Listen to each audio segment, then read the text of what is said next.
Welcome back. Tonight I'm reading Howl's Moving Castle, The Witch's Halloween Masquerade, a fan fiction full-length Halloween adventure in Diana Wynne Jones's magical world.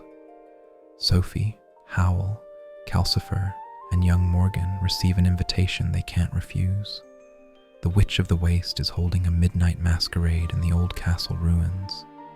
What begins as a compulsory party soon turns into something stranger, with enchanted costumes, transforming games, and a deeper truth waiting beneath the ruins. Settle in, get comfortable, and let the story carry you gently into sleep. Chapter 1, in which Sophie receives an unwelcome invitation. Sophie Pendragon was having a perfectly ordinary Thursday morning, which should have been her first warning that something was about to go wrong. In her experience, ordinary mornings in a castle that walked on chicken legs and occasionally rearranged its own rooms for entertainment were about as common as sensible behavior from her husband, which is to say, theoretical at best. She was in the flower shop, her flower shop now, though she still thought of it as belonging to the castle, even after 3 years of running it.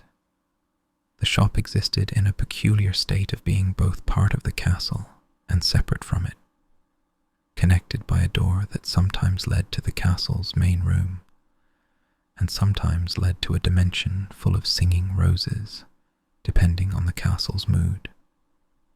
This morning, the door was behaving itself, and Sophie could hear the familiar sounds of domestic chaos from the castle proper.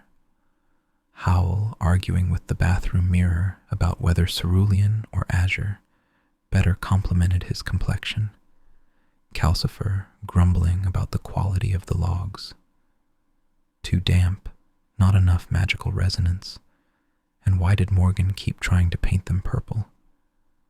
And Morgan himself, their 3-year-old son, enthusiastically narrating his breakfast to anyone who would listen. The egg is trying to escape. Morgan's voice carried through the door. But I will eat it with fire. No fire at the breakfast table, she heard Michael say wearily. Michael was 19 now, officially Howl's apprentice, and unofficially the person who prevented Morgan from burning down the castle when Sophie was in the shop and Howl was having a hair crisis. Sophie smiled and returned to her marigolds. They were particularly lovely this year, a deep orange that reminded her of autumn sunsets. She was arranging them in a vase, humming quietly, when she noticed something odd. The marigolds were humming back. "Oh no," she said firmly. "We are not doing magical flowers. I specifically chose you because you were ordinary." The marigolds continued humming, now in 3-part harmony. Before Sophie could investigate further, the shop bell jangled with the particular discord that meant magical visitor rather than customer. She looked up to see Martha, her younger sister, burst through the door with her cheeks pink from the October cold and her eyes wide with alarm. "Sophie, have you seen this?" Martha waved a black envelope in the air like a flag of surrender. "If it's another bill from Howl's tailor, I'm not looking at it," Sophie said firmly. "Last month's total could have bought a small house, a nice small house, with non-humming flowers." "Your flowers are humming?" Martha asked, momentarily distracted. "Never mind that. What's the envelope?" "It's not a bill." Martha thrust the envelope at her. "It's worse." Sophie took the envelope, which was made of expensive black paper that felt unpleasantly warm to the touch. The seal showed a pumpkin with a rather unpleasant grin, pressed in orange wax that seemed to flicker like firelight. As soon as her fingers touched it, the envelope grew uncomfortably warm and burst open on its own. releasing a small puff of smoke that smelled of cinnamon, dead leaves, and something else, something that made her think of power left to ferment too long. The letter inside wrote itself across the air in glowing orange letters that hurt to look at directly. The Witch of the Waste cordially demands your presence at her All Hallows Eve gala. Costume mandatory, curses optional but encouraged. This Saturday, midnight, the old castle ruins, market chipping. P.S. Howl is especially invited. Tell him resistance is futile, and his hair won't save him this time. P.P.S. Sophie, dear, do bring that interesting fire demon. I have questions. The glowing words hung in the air for a moment longer, then exploded into a shower of tiny paper bats that fluttered around the shop before dissolving into smoke that smelled distinctly of sulfur and disappointment. She's supposed to be reformed, Martha said weakly, brushing dissolved bat from her shoulder. She's also supposed to be living quietly in the country, not throwing parties in cursed ruins. Sophie examined the envelope, which was already crumbling to ash. How did you get one? Everyone's gotten one. Michael says the whole town woke up to these things sliding under their doors. Even Mrs. Penstemmon's old cat got one, though I can't imagine what costume a cat would wear. Mrs. Penstemon has a cat? Sophie asked, then shook her head. Never mind. More importantly, the witch is throwing a mandatory party. That's what it seems like. Letty's already at the market, trying to find costume supplies. Ben's convinced it's some sort of trap. Ben Sullivan, now Letty's husband, and the royal wizard, since Mrs. Penstemmon's retirement, had a tendency toward paranoia that was usually unfounded, but occasionally life-saving. If he thought it was a trap, it probably was. The question was what kind. Sophie groaned and sat down heavily on her stool behind the counter. The Witch of the Waste had indeed been reformed, mostly, after the business with her heart and the fire demon, and nearly destroying the kingdom.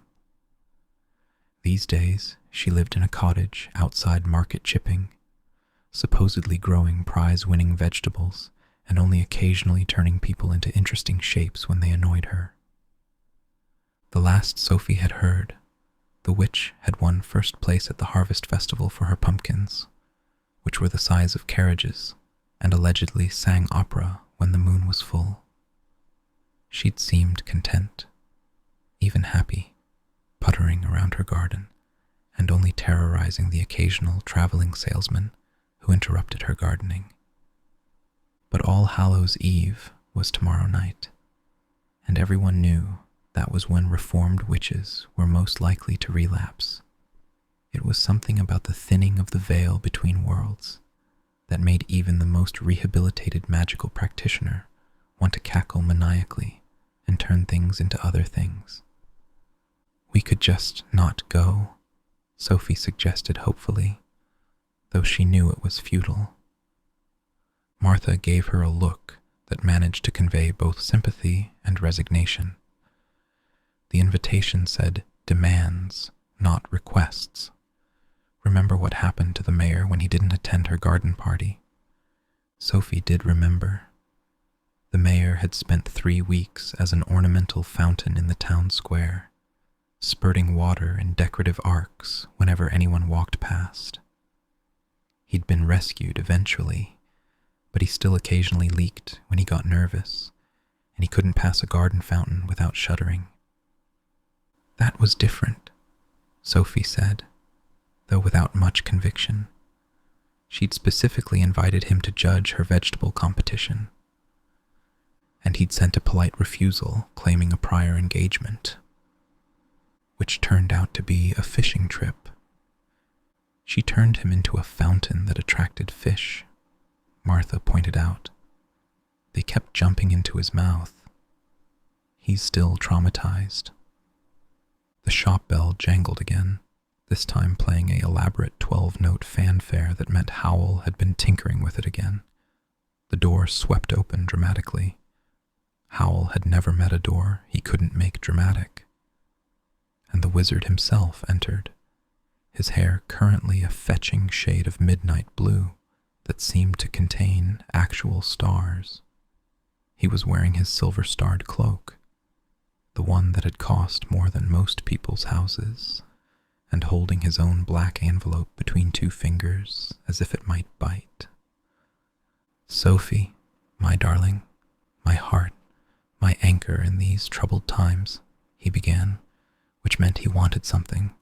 Usually, this particular combination of endearments meant he'd done something expensive, dangerous, or both. "What did you do?" Sophie asked automatically. "Why do you assume I've done something?" "You're using your I've done something voice." "I have different voices?" "You have at least 17 different voices, and that's just for apologizing."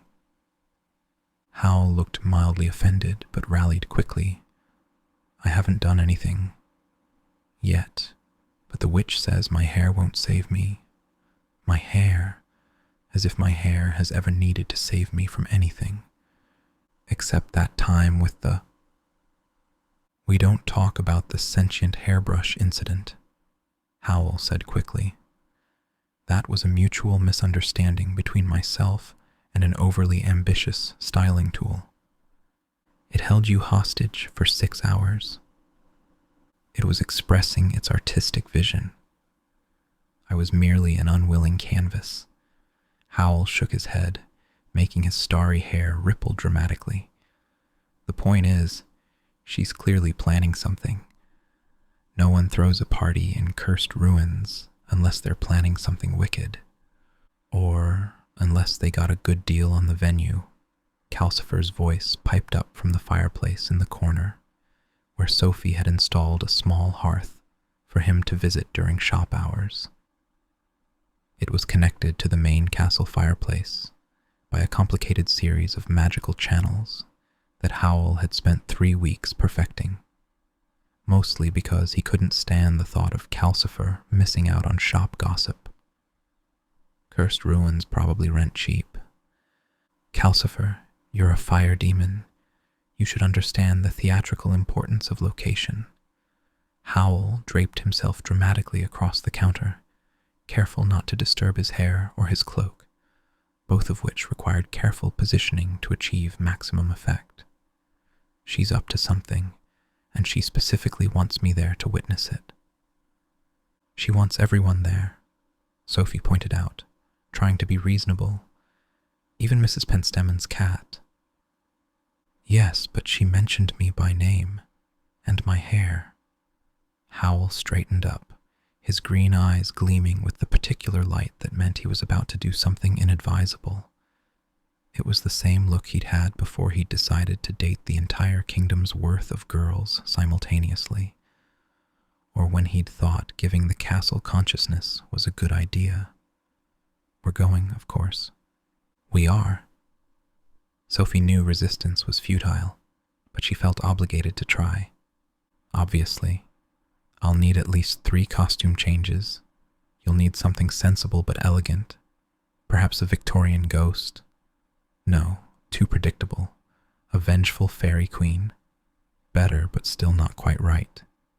He began pacing, his cloak swirling dramatically with each turn. The shop suddenly felt smaller, as it always did when Howl was having ideas. "I don't need a costume," Sophie protested. "I could just go as myself." Howl stopped mid-pace and stared at her in horror. "Go as yourself?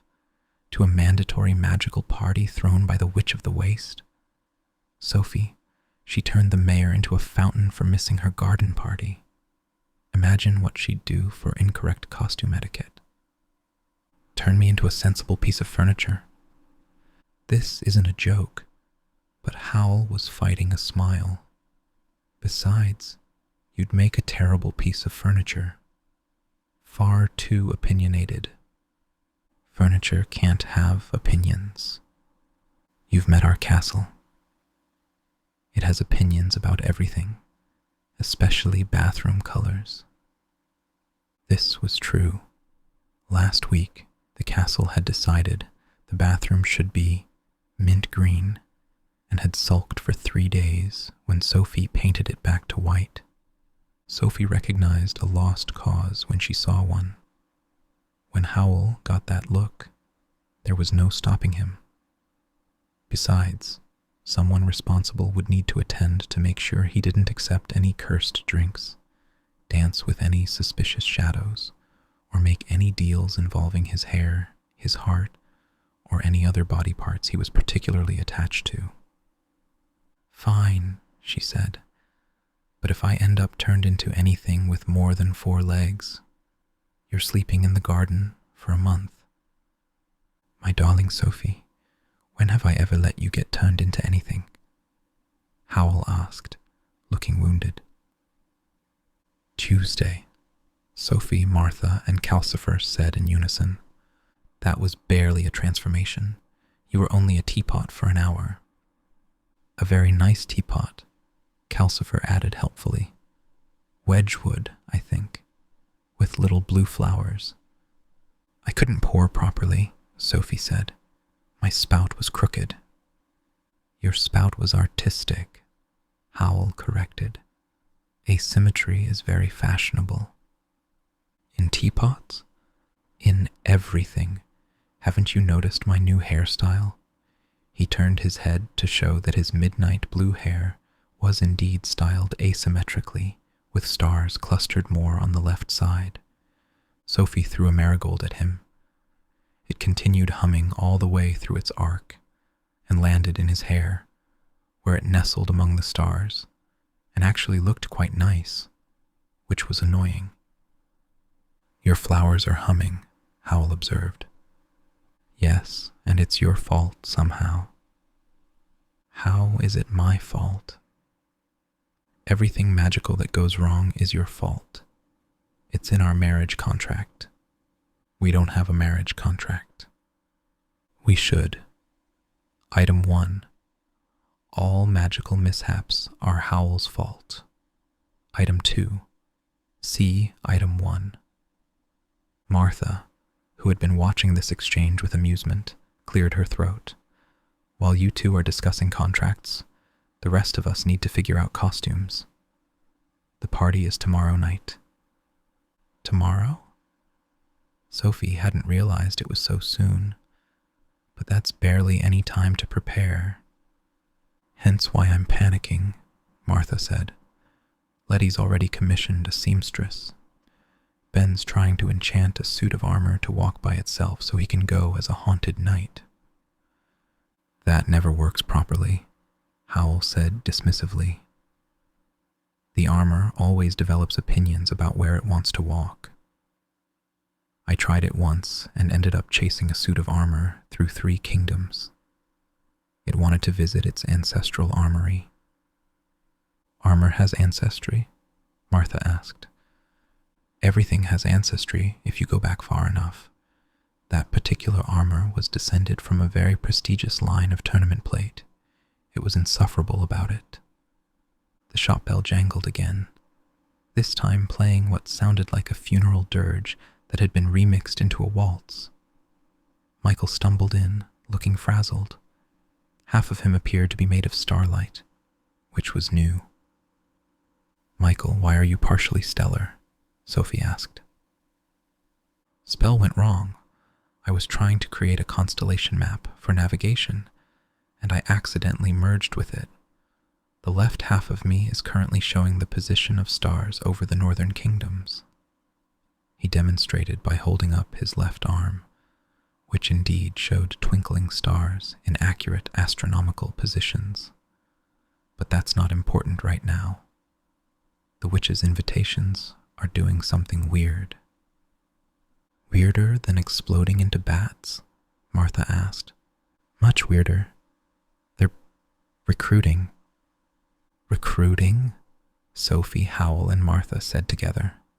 Michael nodded, stars twinkling with his movement. People who said they wouldn't go are finding themselves mysteriously acquiring costumes. Mrs. Henderson woke up this morning to find a witch's hat on her head that won't come off, Mr. Thompson's grown donkey ears, and the bakery. He paused dramatically, which he'd learned from Howl. The bakery's gingerbread men have become sentient and are forming a chorus line. A chorus line? Sophie asked faintly. They're currently practicing kicks. In unison. It's actually quite impressive. Howl's eyes lit up with interest. Sentient gingerbread. That's advanced magic. The witch has definitely improved her skills. Or she's been planning this for months, Sophie said.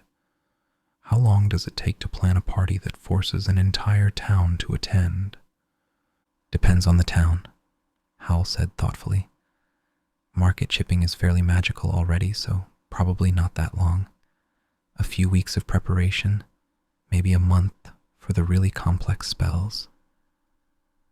She's been reformed for 3 years, Martha pointed out.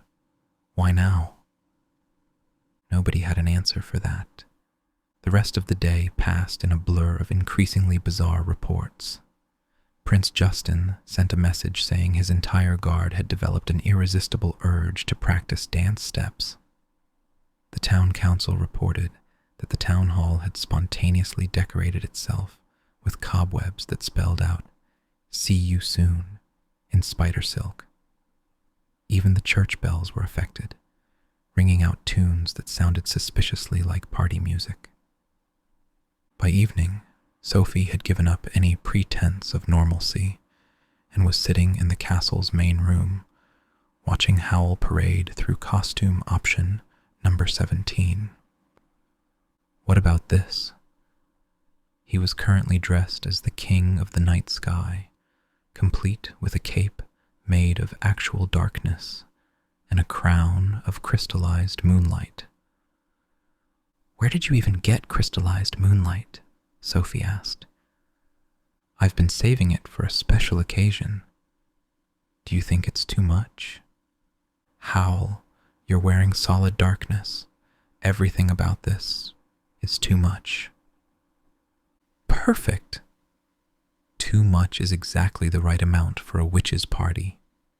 He spun, making the darkness cape ripple like water. Now, for your costume. I am not wearing crystallized anything, Sophie said firmly, but I have this lovely star silk dress.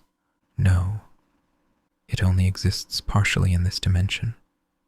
Definitely no. You're no fun, Howl pouted, but he was already pulling out option 18. Morgan toddled in, dragging his favorite blanket and looking mutinous. Mama, the bathroom tried to eat me. Sophie sighed. What do you mean, tried to eat you? I went for a bath and the tub grew teeth. They all looked at Calcifer, who flickered innocently. Don't look at me. I don't do plumbing. Sophie went to investigate and found that the bathtub had indeed grown teeth, though they appeared to be made of soap bubbles. It was grinning at her. This is the witch's magic, she said. It's affecting everything, even our castle. Or the castle's excited about the party, Howl suggested, joining her. It does like social events. The bathtub chomped enthusiastically, supporting this theory. Right, Sophie said, in the tone that meant she'd had enough. Castle, if you're listening, no eating people, no growing teeth, and definitely no developing opinions about party costumes. The castle creaked in what might have been agreement, or might have been laughter. With the castle, it was hard to tell. That night, as Sophie lay in bed, listening to Howl mutter about costume accessories in his sleep, she wondered what the witch was really planning. The forced invitation, the the magical compulsion, the way the magic was spreading through the town like a cheerful infection. It all pointed to something bigger than just a party. But what? Outside, market chipping prepared for All Hallows' Eve in a mixture of excitement and trepidation. Costumes appeared on doorsteps. Pumpkins carved themselves. The very air seemed to thicken with anticipation and just a hint of dread. And in her cottage on the hill, the Witch of the Waste stood at her window, young and beautiful and terrible, watching the town transform with a smile that would have worried anyone who saw it. 3 years, she said to no one in particular, or perhaps to something that no one could see. 3 years of watching them all at their harvest festivals and market days, their little celebrations I'm never quite invited to. Always reformed, but never really forgiven. Well, if they won't invite me willingly, I'll make my own invitation. One they can't refuse. She looked at the calendar on her wall, where she'd circled this date months ago. The anniversary. 3 years exactly since she'd lost her powers and been taken in by Howl and Sophie. 3 years since she'd been defeated and reformed. Time to see if anyone actually wants me here, or if they only tolerate me because they're afraid, she murmured. And if something else wakes up in the process, well, that's been sleeping far too long anyway. In the shadows behind her, something that wasn't quite shadow and wasn't quite substance rippled with what might have been amusement, or perhaps hunger. In the town below, flowers hummed, magic stirred, and deep beneath the old castle ruins, something that had been dreaming for 3 centuries began to sense that its loneliness might finally be ending. The party, it seemed, was going to be even more interesting than anyone imagined. Chapter 2, in which preparations go predictably wrong. Sophie had learned over the course of her marriage to Howl that there were several distinct types of disasters. There were the small, everyday disasters. Howl using all the hot water, Morgan, their 3-year-old son, discovering that crayons worked wonderfully on Calcifer's logs, or the castle deciding to rearrange its rooms while she was trying to find the bathroom. These she could handle. Then there were the medium disasters, rival wizards showing up for dramatic confrontations during dinner, accidentally insulting visiting royalty, or Howl's various beauty products achieving sentience and declaring war on each other. These required more effort, but were manageable with enough tea and determination. But the preparation for the Witch of the Waste's party was shaping up to be what Sophie privately called a Category Howl disaster, the kind where multiple impossible things went wrong simultaneously, while Howl made everything worse by trying to be helpful. It started Friday morning, when Sophie came downstairs to find the castle's main room transformed into what appeared to be a textile explosion. Fabric in every conceivable color and texture draped from the ceiling, covered the furniture, and formed small mountains on the floor.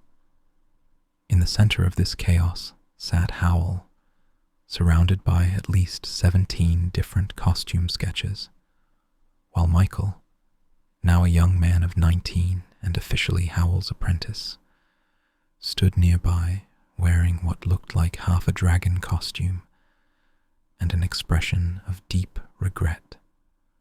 "Sophie!" Howl exclaimed, leaping up with such enthusiasm that several sketches went flying. "Perfect timing. I need you to decide between these 43 costume options I've designed for you."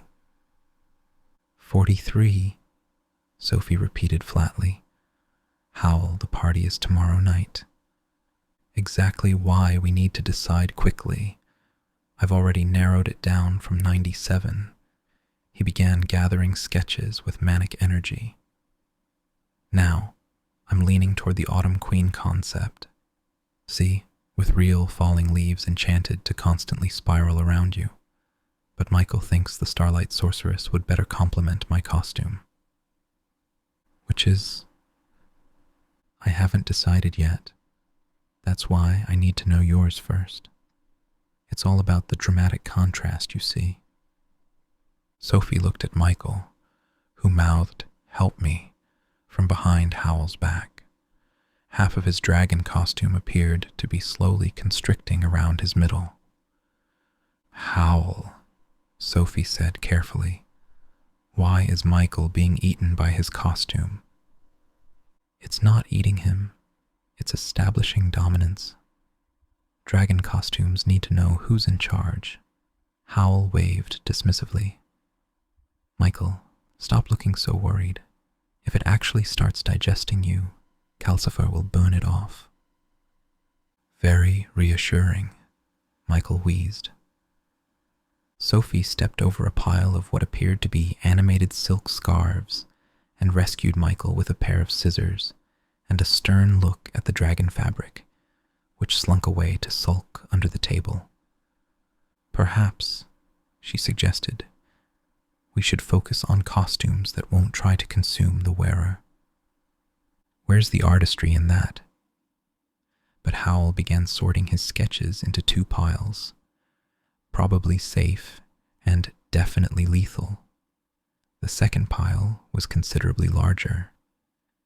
The doorbell rang, or rather, played a funeral dirge, which meant Howl had been tinkering with it again.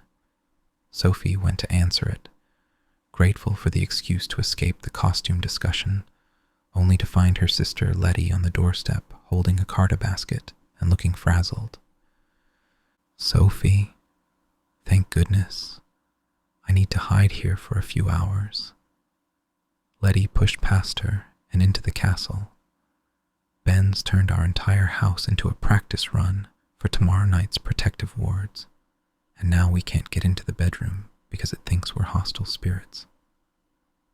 Ben Sullivan, Letty's husband and the royal wizard, a position he'd inherited when Mrs. Penstemon finally retired, had a tendency to overdo protective magic. Sophie wasn't surprised. "Let me guess," Sophie said. "He's worried about the witches' party too." "Worried?" "He's convinced she's planning to steal everyone's souls and use them to redecorate her cottage." Letty set down her basket in the only clear spot on the floor. "I brought stress baking. There are apple turnovers in there somewhere, unless the protection spell on the basket has turned them into something else." They were interrupted by a loud crash from upstairs, followed by Morgan's delighted shriek of, "Calcifer made the bathroom purple." "I did not." Calcifer's voice roared down the stairs. "The bathroom made itself purple. I was just watching." Sophie sighed and headed for the stairs, but Howl caught her arm. "While you're up there, could you look at the costume I've laid out on our bed? The one with the peacock feathers and the constellation map?" "Howl, I am not wearing peacock feathers to this party. They're ethically sourced. The peacock donated them willingly." "No peacock donates feathers willingly. They're too vain." "Exactly my point. This one must have really believed in the autistic vision." Before Sophie could respond, the front door banged open again, and the Witch of the Waste herself swept in, or rather, a much younger, much more glamorous version of the Witch of the Waste swept in. She looked about 25, with elaborate red curls and a dress that seemed to be made entirely of autumn fog. "I knew it." Howl pointed at her accusingly. "You're planning something wicked. You only make yourself young when you're planning something wicked." "Howl, darling, I'm always planning something wicked, It's good for the complexion." The witch settled herself on the least fabric-covered chair and helped herself to one of Letty's turnovers, which had indeed turned into something else. They appeared to be tiny apple phoenixes that burst into cinnamon-scented flames when bitten. Stress baking. Someone's worried about my little party. "Your little party in cursed ruins with mandatory attendance?" Sophie said, coming back downstairs with Morgan, whose hair was now the same purple as the bathroom. "Yes, we're concerned." "Oh, the ruins aren't cursed anymore." "Well, not very cursed. Mostly just Tuesday cursed." The witch examined her perfectly manicured nails. "I simply thought it would be nice to have a proper All Hallows Eve celebration. You know, like the old days. The old days when you turned people into dogs and tried to steal Howl's heart," Michael asked, finally free from his dragon costume. "I was going through a phase." The witch waved dismissively. "This is different. This is about community building." Calcifer flickered skeptically from his grate. "Community building. Right. That's why you sent magically compelling invitations that threaten transformation if people don't attend." "I never threatened anything. I merely suggested that attendance was mandatory. People drew their own conclusions." She stood, her fog dress swirling dramatically. "I just wanted to ensure good turnout. You know how people are. They say they'll come, and then suddenly they have to wash their hair, or decurse their gardens, or whatever excuse they invent." "Those are legitimate activities," Sophie protested. "Not on All Hallows Eve, they're not." The witch moved toward the door, then paused. "Oh, Howl, do wear something with color. You look like death in black, and not in the attractive way." She swept out, leaving behind the lingering scent of wood smoke and roses. "She's definitely planning something," Howl said immediately. "Obviously," Sophie agreed. "But what?" Before anyone could speculate, there was another crash from upstairs, and purple water began dripping through the ceiling. "Calcifer!" Sophie shouted. "Still not my fault," Calcifer shouted back. The rest of Friday passed in a blur of magical mishaps.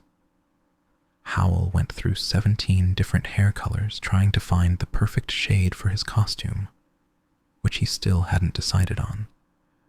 Michael accidentally enchanted all the fabric in the house to develop opinions about fashion, leading to a heated argument between a bolt of velvet, burgundy is so last century, and a pile of silk, at least I'm not dusty.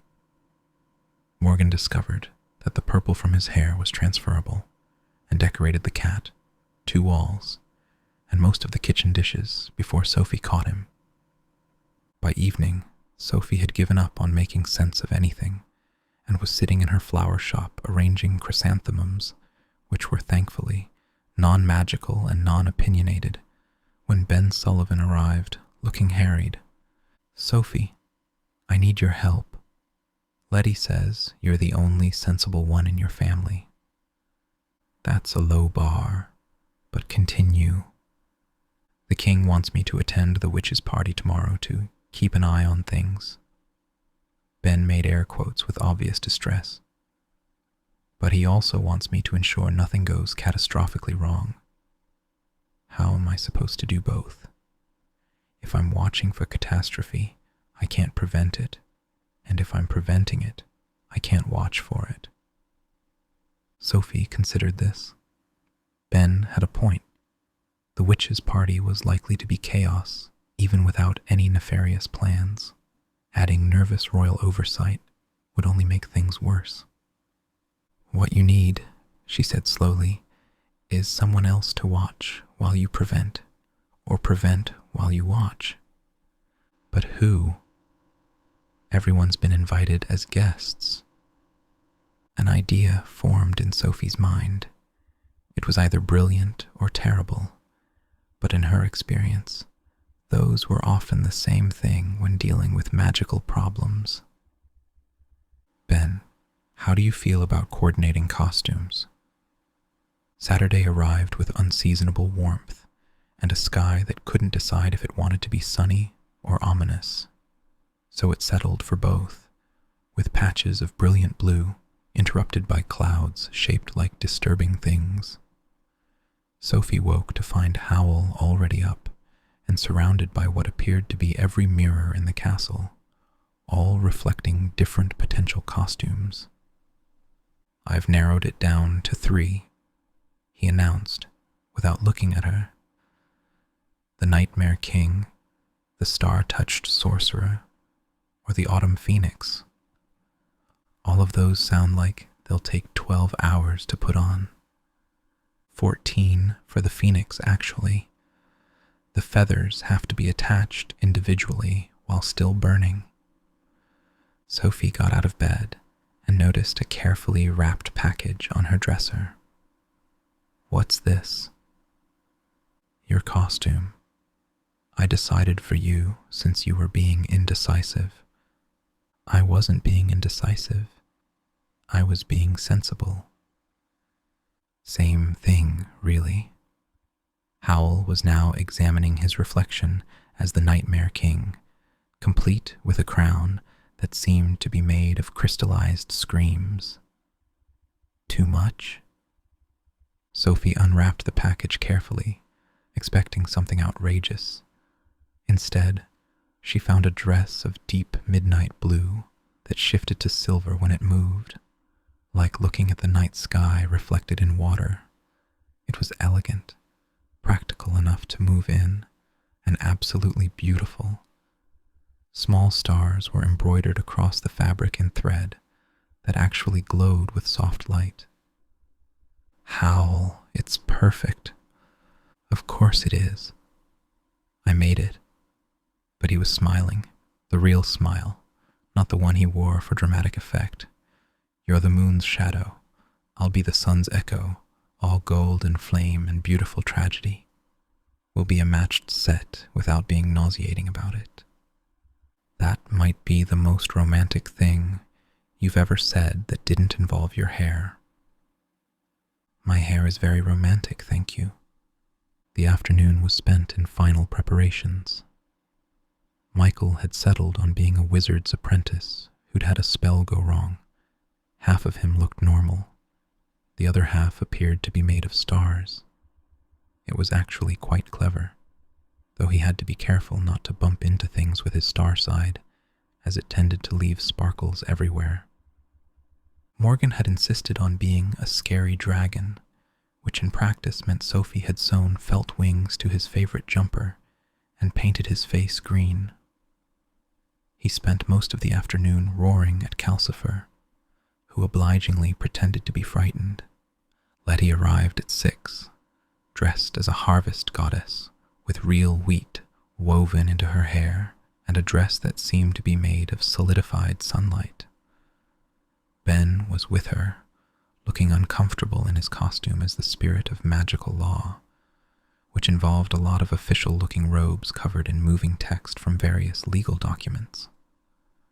I still think this is a terrible idea, Ben muttered.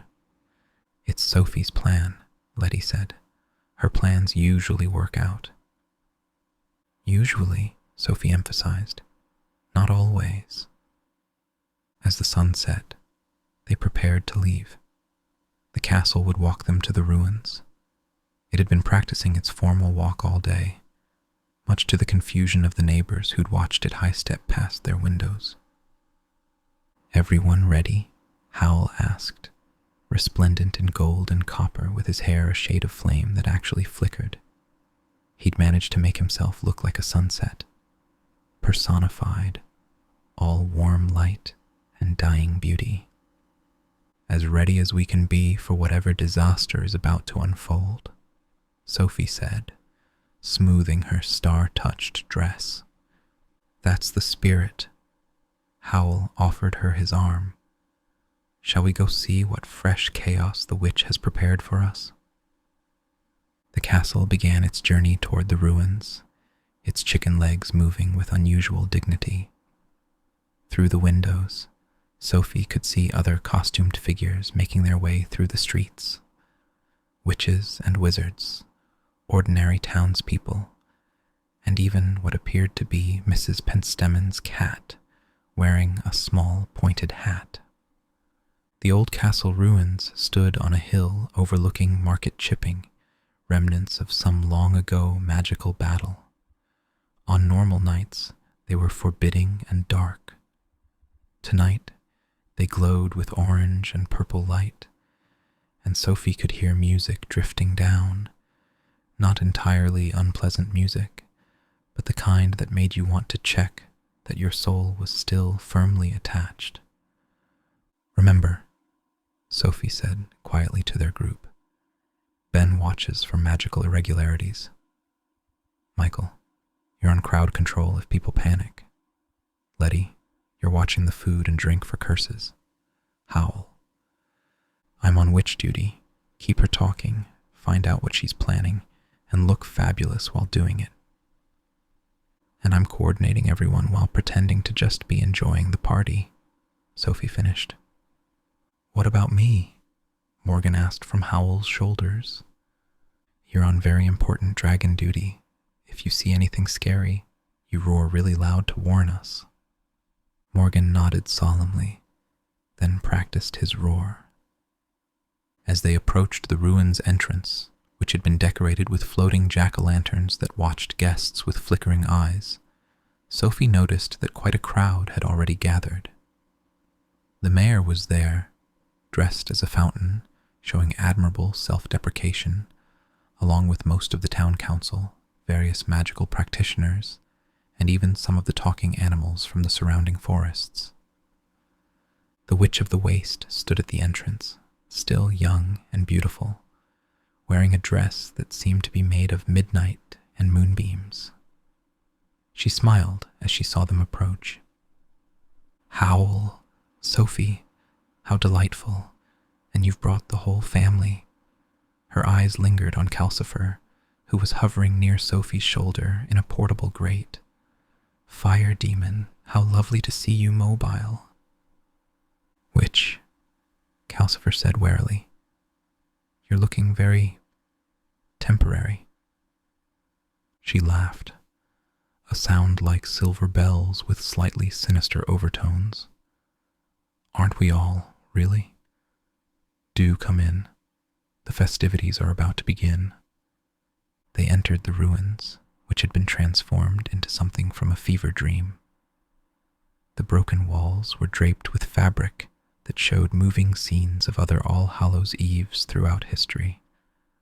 Tables groaned under the weight of food that glowed, sparkled, or occasionally tried to escape.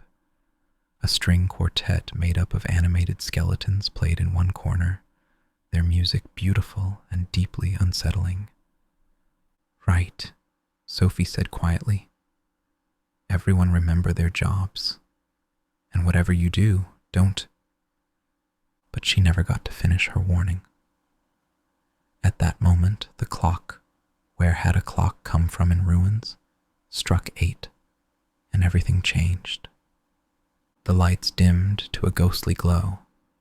The music shifted to a minor key, and the Witch of the Waste raised her arms with a smile that made Sophie's stomach drop. "Welcome, everyone, to my All Hallows' Eve celebration.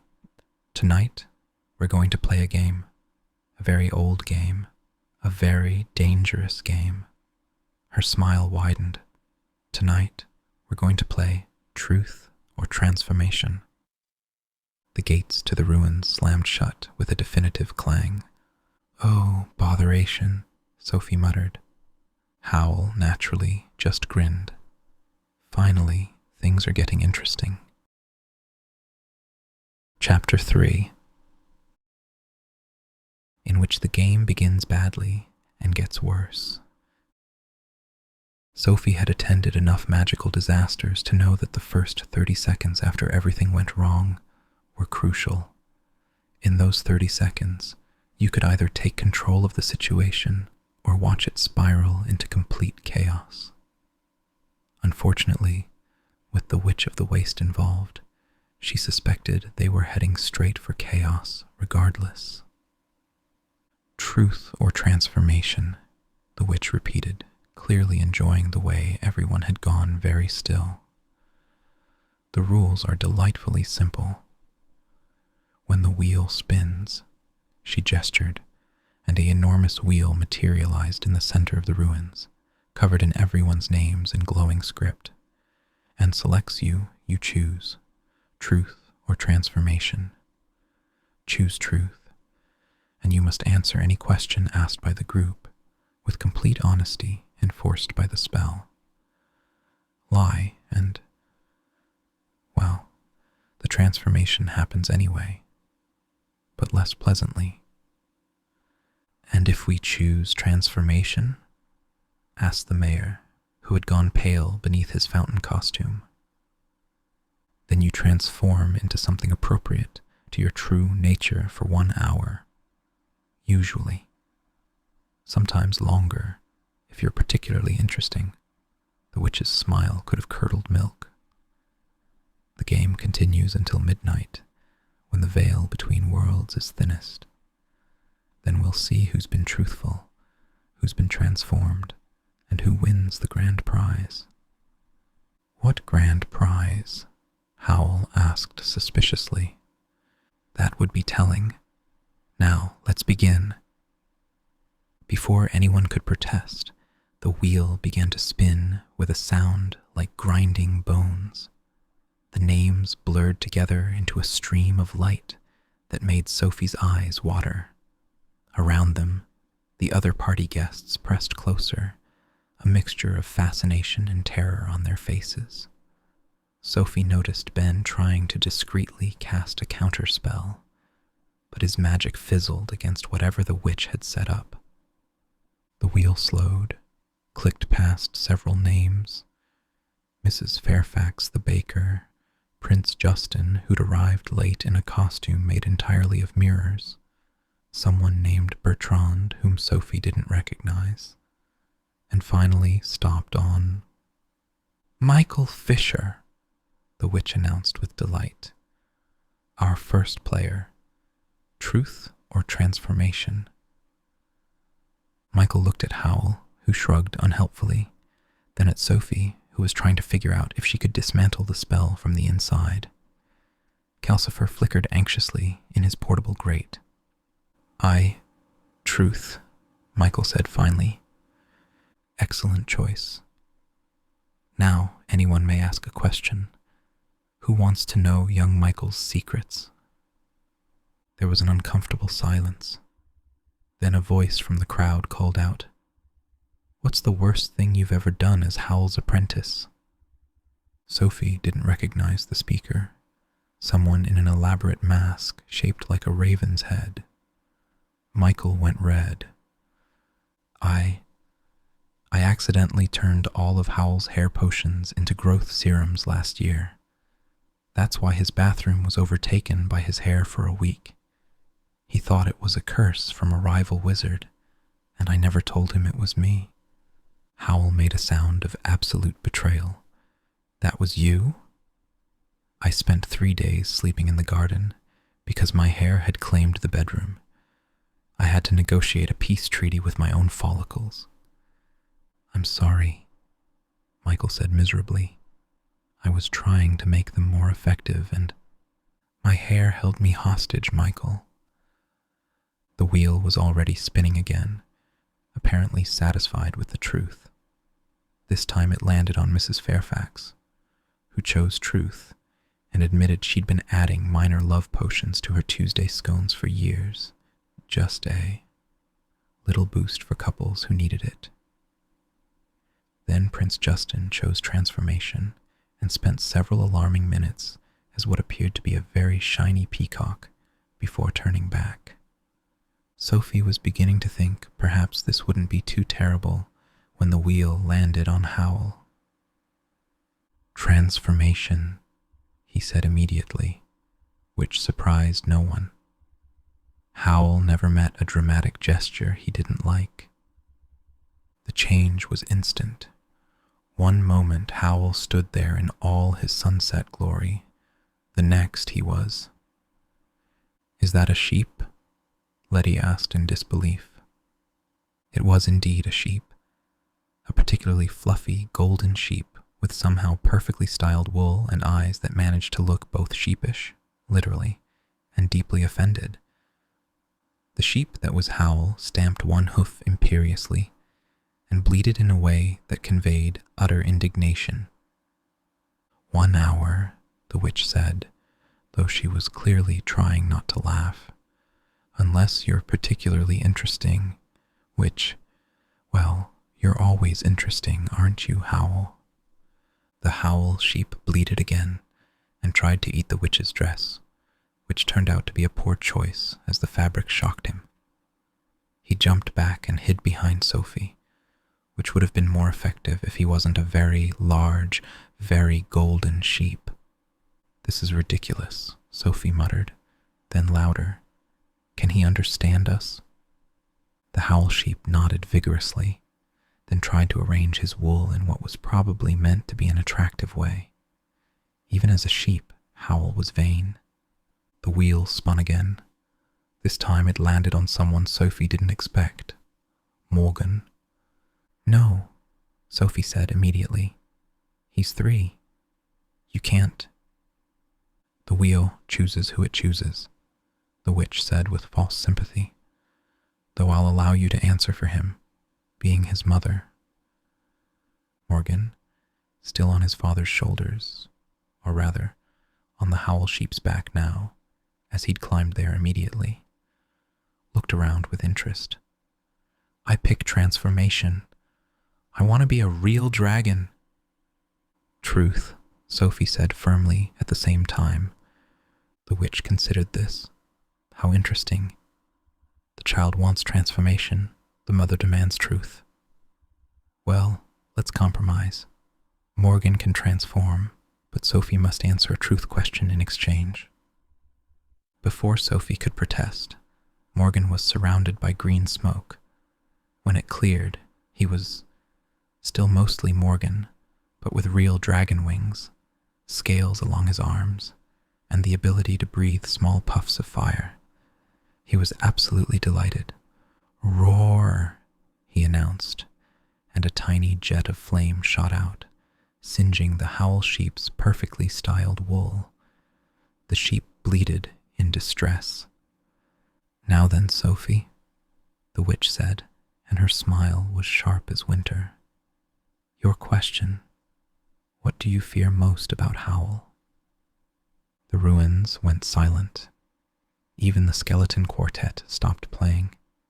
Sophie felt the truth spell wrap around her like chains made of honeyed words, pulling the answer from somewhere deep inside. "I fear," she heard herself say, "that one day his need to be loved by everyone will be stronger than his love for us. That he'll choose being admired over being ours." The silence stretched. The Howl sheep had gone very still, his ridiculous golden wool seeming to droop. Then he pressed against Sophie's side, and she knew he was trying to tell her something.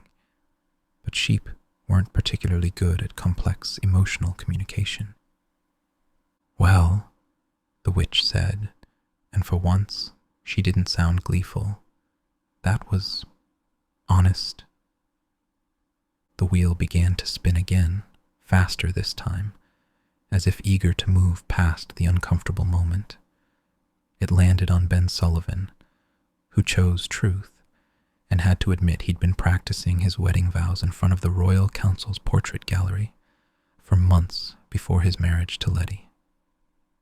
Then Letty herself, who chose transformation and became a harvest mouse for an hour, which she seemed to find rather pleasant, as Ben carried her carefully in his pocket.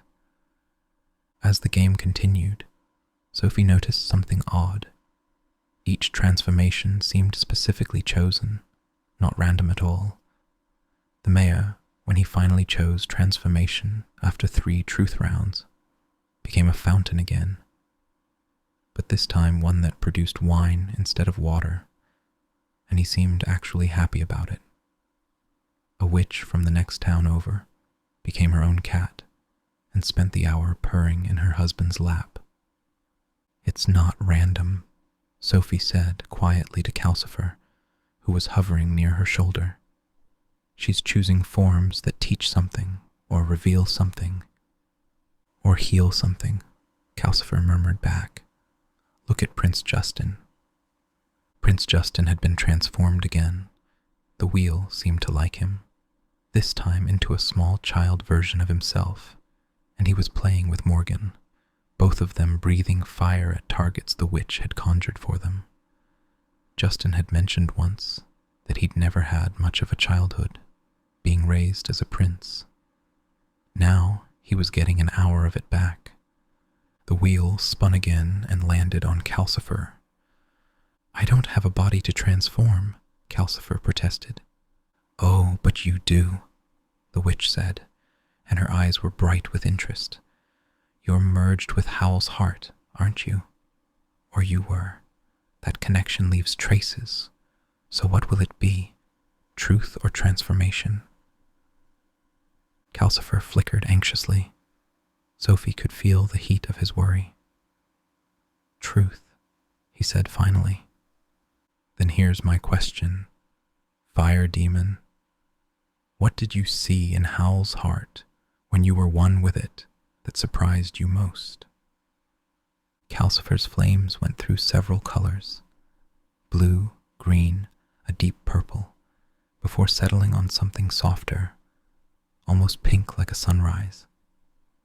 "He's afraid all the time," Calcifer said quietly, "not of danger or death or any of the things he should be afraid of. He's afraid of being ordinary, of waking up one day and being just another person in the crowd, nobody special, nobody worth looking at twice. That's why the hair and the dramatics and all of it. He thinks if he stops being extraordinary for even a moment, he'll disappear." The Howl sheep made a small, sad sound. Sophie reached down and buried her fingers in his ridiculous golden wool. "But here's the thing," Calcifer continued, and his flames grew warmer. "He's wrong. I've seen him when he thinks no one's looking, when he's reading to Morgan, or bringing Sophie flowers from his walk, or teaching Michael a new spell for the 5th time, with endless patience. He's extraordinary in all these small, quiet ways he doesn't even notice.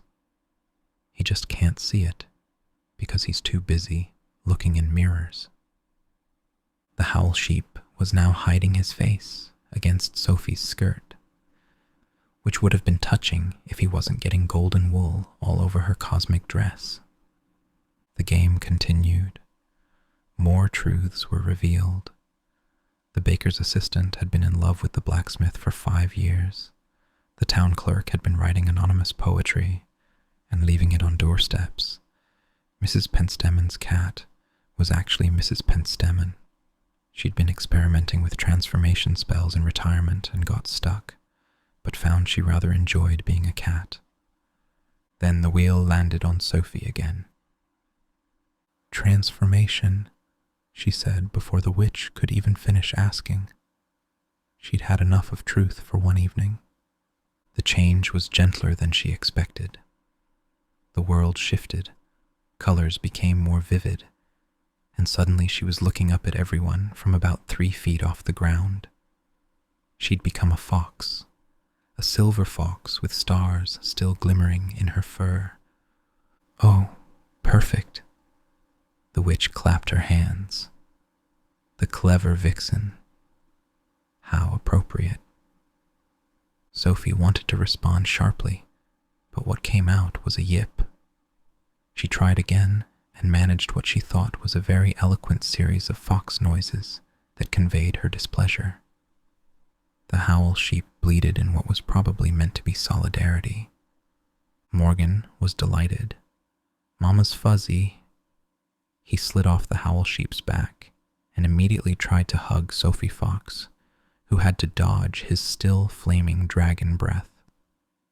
Being a fox, Sophie discovered, was actually quite pleasant. Her senses were sharper, and she could smell the magic in the air like different flavors of spice. The witch's magic smelled like autumn leaves and old roses, with an undertone of something metallic. But there was another smell, something underneath that was familiar. She followed her nose, much more reliable as a fox, toward the witch, who was watching the wheel spin again with satisfaction. The familiar smell was stronger here. It was, oh. Sophie Fox ran to Ben, who was answering a truth question about his most embarrassing, magical mistake. He'd once accidentally proposed to a visiting duchess while trying to cast a weather spell. She tugged at his robe with her teeth. Sophie, what's wrong? Ben looked down at her. Sophie tried to communicate. The witch is under a spell herself, through fox noises and gestures, but mostly just managed to look like she was chasing her own tail. The wheel landed on the witch of the waste. Everything stopped. Well, the witch said slowly, that's unexpected. I didn't include myself in the wheel's selection, but the wheel pulsed insistently, her name glowing brighter. The other guests drew back, uncertain. Sophie noticed that the witch's young, beautiful face showed something that looked almost like fear. Truth or transformation? The voice that asked wasn't from the crowd.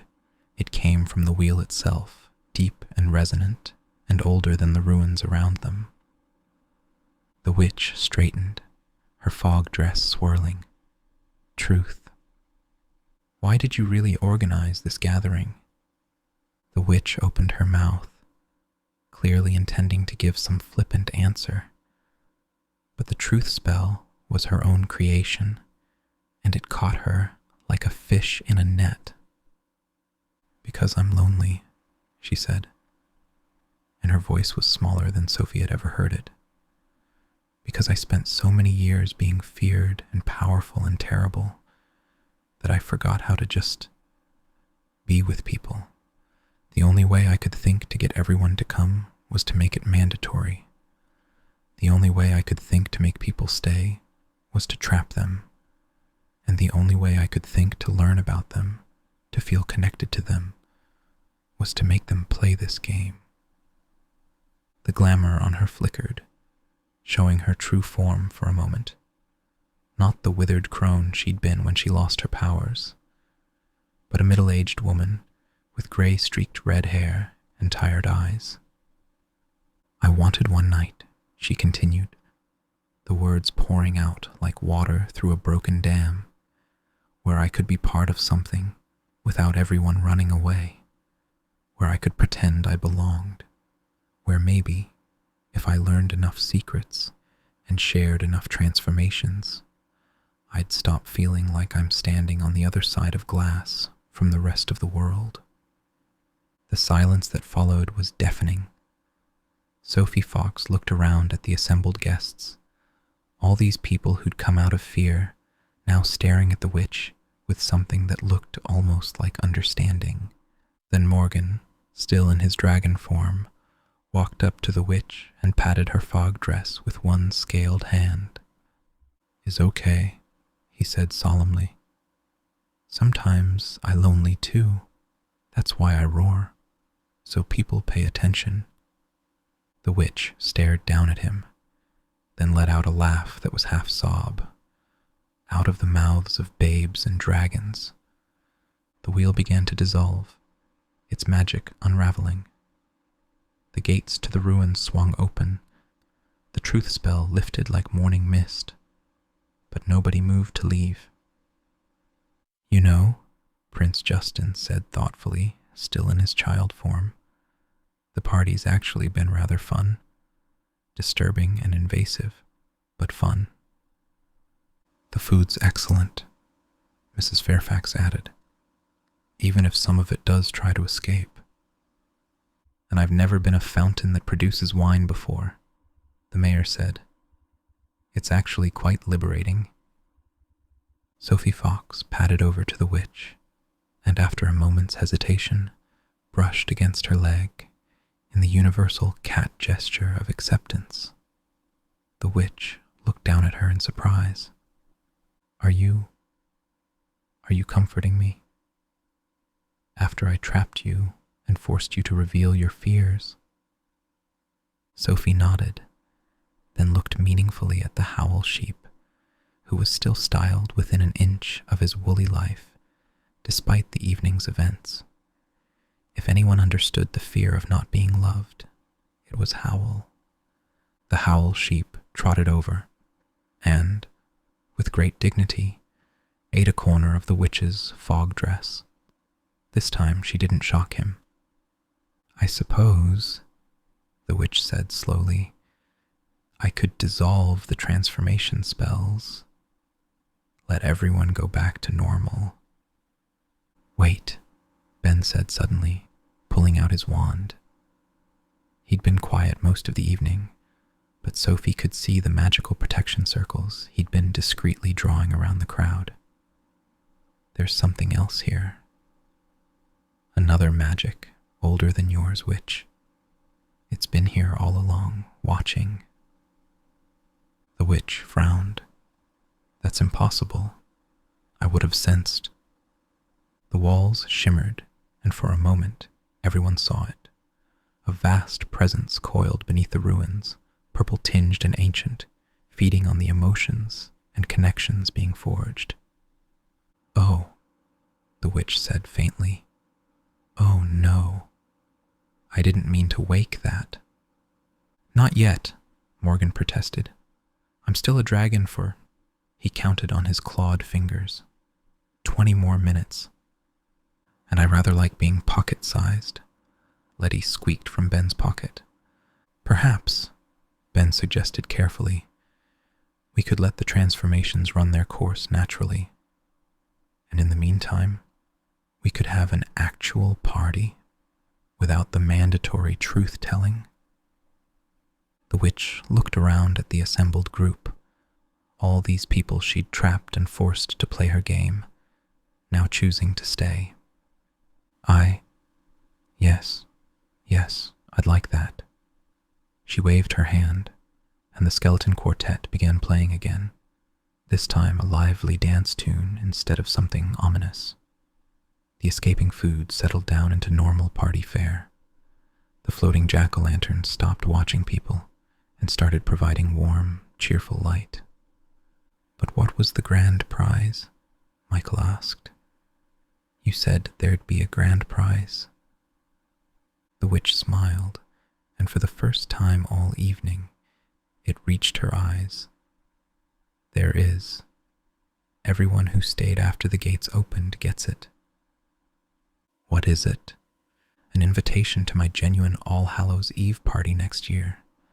Completely voluntary. No curses, no mandatory attendance, no truth spells. Just a party with people who might actually want to come. Sophie Fox made an approving yip. This was much better than whatever nefarious plan she'd been expecting, though she did wish she had opposable thumbs so she could eat some of the now stationary food.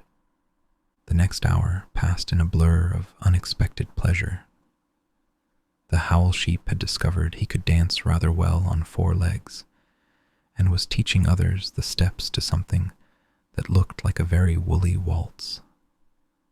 Morgan and Prince Justin, still in child form, had organized a fire-breathing contest that Calcifer was judging with serious attention to form and technique. Ben was giving Letty Mouse a tour of the buffet, carefully selecting tiny portions for her to try. Sophie Fox found herself oddly content to observe from the sidelines, her new senses taking in every detail. She could smell the magic settling into something softer, less desperate. The witch had stopped trying to be young and beautiful. letting her true middle-aged form show. And somehow she looked more relaxed than Sophie had ever seen her. Then she noticed something else, a figure at the edge of the party, someone in the raven mask who'd asked Michael the first question. They were moving carefully through the crowd, not eating or drinking, seemingly searching for something or someone. Sophie Fox followed, her paws silent on the ancient stones. The figure moved toward where the witch was talking to Mrs. Fairfax about her love potion scones, reaching into their robes. Sophie didn't think. She just acted, launching herself at the figure with a warning yowl. They collided in a tangle of fox and fabric, the raven mask flying off to reveal Mrs. Penstemon? Sophie would have gasped if she could. The elderly former royal sorceress looked down at Sophie Fox with a mixture of embarrassment and defiance. "Hello, Sophie, dear. I suppose you're wondering what I'm doing here." Sophie nodded vigorously. "I was going to..." Mrs. Penstemon pulled out what she'd been reaching for. Not a weapon, but a small wrapped package. "I was going to give this to her. To the witch. It's an apology." By now, others had noticed the commotion. The witch approached, her expression wary. "Mrs. Penstemon, I didn't think you'd come." "I almost didn't. But then I realized." The elderly sorceress straightened, dignity wrapping around her like a cloak. "We were friends once, before the jealousy and the power struggles and all the rest. We were young witches together, learning magic and getting into trouble. I've spent so many years being angry at what you became that I forgot who you were. Who we were." She held out the package. "It's the hair ribbons we bought at our first magical conference. You said I could borrow them, and I never gave them back. I've been carrying that tiny guilt for 60 years. The witch took the package with shaking hands. "You kept them?" "I kept everything from before. I just pretended I hadn't." The two women looked at each other across decades of enmity and hurt, and then the witch laughed, not her usual dramatic cackle, but something genuine and slightly watery. "We're both ridiculous old fools, aren't we?" "Speak for yourself. I'm a distinguished old fool." And just like that, something that had been broken for longer than Sophie had been alive began to mend. The transformation started wearing off as midnight approached. Sophie felt herself stretching back into human form, her star-touched dress reforming around her. The Howl sheep became Howl again, immediately checking his hair, which had somehow remained perfectly styled despite the species change. Morgan turned back into a regular 3-year-old and promptly fell asleep on his father's shoulder.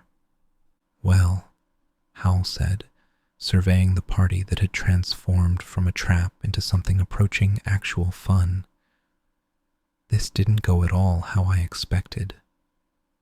"Did you expect to be a sheep?" Sophie asked. "I try not to limit my expectations, though I must say, I made an exceptionally attractive sheep." "You made a vain sheep." "Vanity and attractiveness often go together. It's a burden I bear." The witch approached them as the party began to wind down. "Thank you," she said simply, "for staying, for everything." "Don't thank us yet," Sophie said. "We're taking you up on that invitation for next year, and we're bringing the extended family. And I'm demanding a better transformation," Howl added. "A sheep? Really? Couldn't I have been something more dramatic? A phoenix? A dragon? A mysteriously handsome shadow creature?" You got exactly what you needed to be, the witch said, with a hint of her old sharpness. Everyone did. I needed to be a sheep. You needed to be something that couldn't preen for once in your life. Sophie laughed at Howl's expression of utter betrayal. She has a point. As they prepared to leave, Sophie noticed the witch and Mrs. Pentstemon still talking quietly in a corner, the hair ribbons gleaming between them. Ben was carefully transferring a human-sized Letty back to ground level. Michael was helping the skeleton quartet pack up their instruments, and themselves apparently, into surprisingly small cases. You know, Calcifer said, floating near Sophie's ear, for a party that started with magical imprisonment and forced truth-telling, this ended rather well.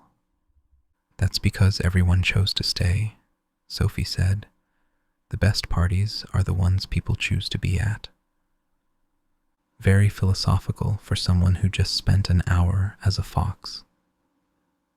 Being a fox was actually quite nice. Everything smells more interesting.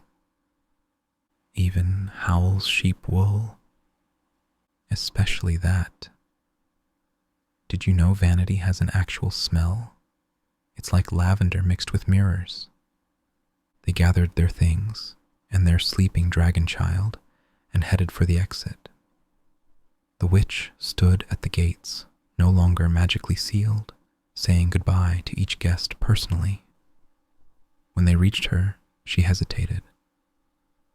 I really am sorry about the forced truth-telling, she said. That was not my finest moment.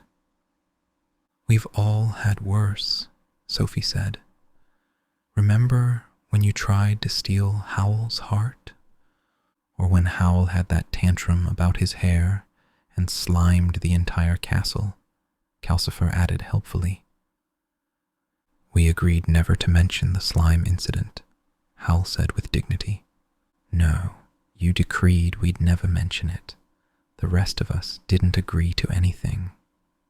The witch laughed. Next year, no forced anything. I promise.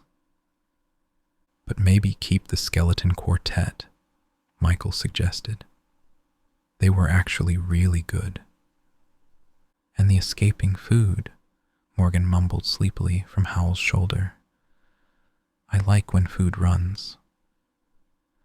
As they walked home through the quiet streets of Market Chipping, the castle's chicken legs stepping carefully to avoid waking the neighbors, Sophie reflected that this had been one of the stranger All Hallows Eves she'd experienced, and considering her life since meeting Howl, that was saying something. Sophie, Howl said quietly. Yes, what you said during the truth spell, about fearing I'd choose being admired over being yours. Howl, you're wrong.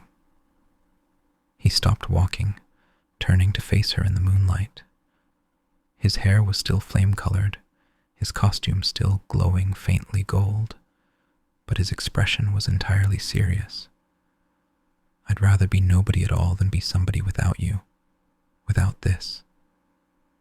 He gestured to encompass their sleeping son, the castle, their entire improbable life together. The admiration is just noise. You're the music. Sophie kissed him then, standing in the middle of the street at past midnight on All Hallows Eve, with their son drooling slightly on Howl's elaborate costume and Calcifer pretending not to watch. That was very poetic, she said when they pulled apart. I have my moments. You do, even as a sheep. We're never telling anyone about the sheep. Everyone saw you as a sheep, Howl. Then we're all agreeing to collective amnesia. They resumed walking, the castle creaking along behind them.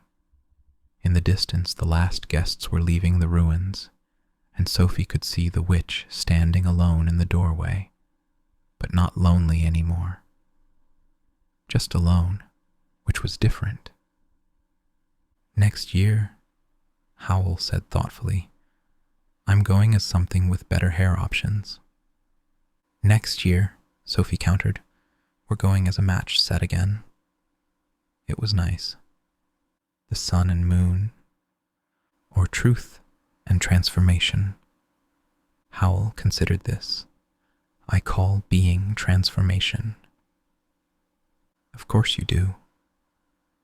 They were still bickering gently as the castle settled itself in their yard as they put Morgan to bed, still occasionally breathing tiny puffs of smoke in his sleep as they changed out of their costumes and into normal night clothes. And if Sophie noticed that Howl kept a small tuft of golden sheep wool as a memento, she didn't mention it. Some truths were better kept as secrets, even after a night of forced honesty. After all, there was always next year. Chapter 4, in which the consequences come home to roost. Sophie woke the next morning to the sound of bleating. This was not, in itself, unusual for market chipping, where sheep were regularly herded through the streets on market days. What was unusual was that the bleating seemed to be coming from inside the castle, more specifically from their bedroom. She opened one eye to find Howl standing in front of the mirror, fully human in form, but making distinctly sheep-like noises at his reflection. Howl, she said carefully, why are you bleating at yourself? Bah, Howl replied, then looked horrified. Bah, bah.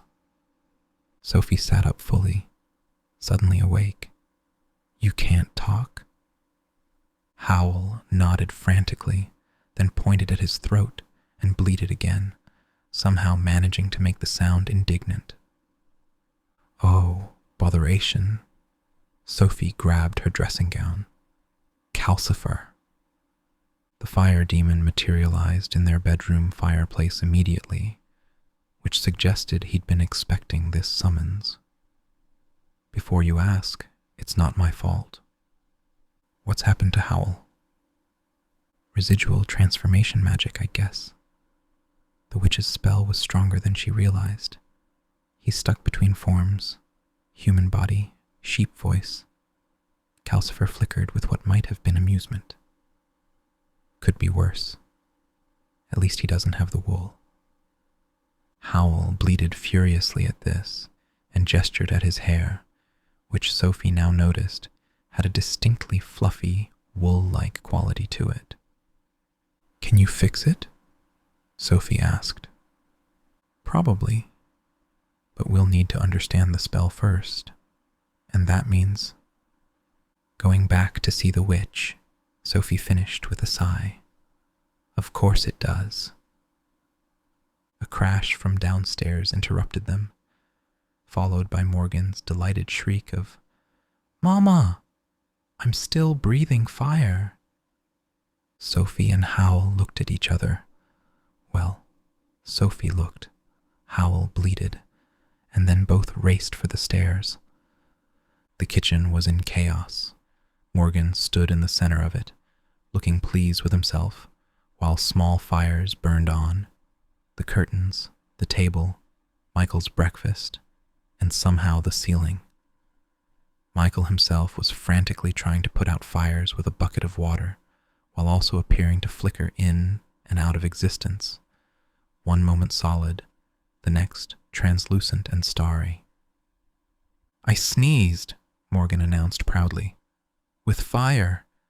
Michael, why are you transparent? Sophie grabbed the fire blanket they kept for Calcifer-related emergencies. I don't know. I woke up like this. I keep shifting between normal and star form without meaning to. As if to demonstrate, his left arm suddenly became entirely made of condensed starlight, causing him to drop the bucket. Howl bleated something that was probably meant to be helpful, but just sounded like an upset sheep. He tried to cast a water spell. but what came out was a stream of golden wool that only made the fires worse by giving them more fuel. "Right," Sophie said, using the voice she reserved for when everything was falling apart, but someone needed to be in charge. Everyone stopped moving. "Calcifer, contain the fires, but don't put them out yet. If Morgan's still producing them, we need to see the pattern.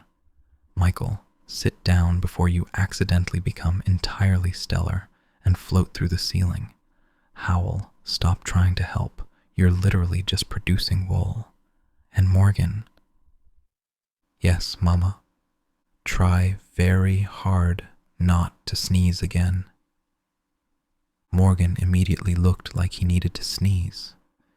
It took 20 minutes to get the situation under control. The fires were contained to specific areas, though they'd lost the curtains and would need a new kitchen table.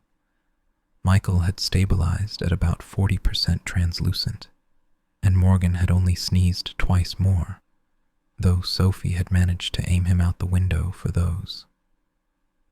"It's the transformation magic," Calcifer said, hovering over the contained fires.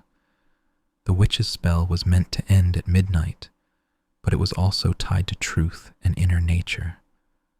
When people chose to stay at the party after the compulsion ended, when they chose truth over fleeing, it created a feedback loop. "Meaning?" Sophie asked, though she suspected she wouldn't like the answer. "Meaning the transformations are trying to become permanent, or at least more permanent. The spell is confused. It completed its purpose but also didn't, because its purpose changed when the witch revealed her true reason for casting it." "Bah!" Howl contributed emphatically. "Yes, thank you, Howl. Very helpful," Sophie said. "So, how do we fix it?" "We need the original caster to unweave it properly," Calcifer admitted. "Or it might resolve on its own in a few days, or weeks, or..." "We're going to see the witch," Sophie decided. "Michael, can you walk without floating away?" "I think so." Michael stood carefully. His legs remained solid, though his torso flickered. "This is really inconvenient. How am I supposed to do spell work when my hands keep turning into starlight?" "At least you can walk," Sophie pointed out. "Howl, you'll have to come too. And Morgan."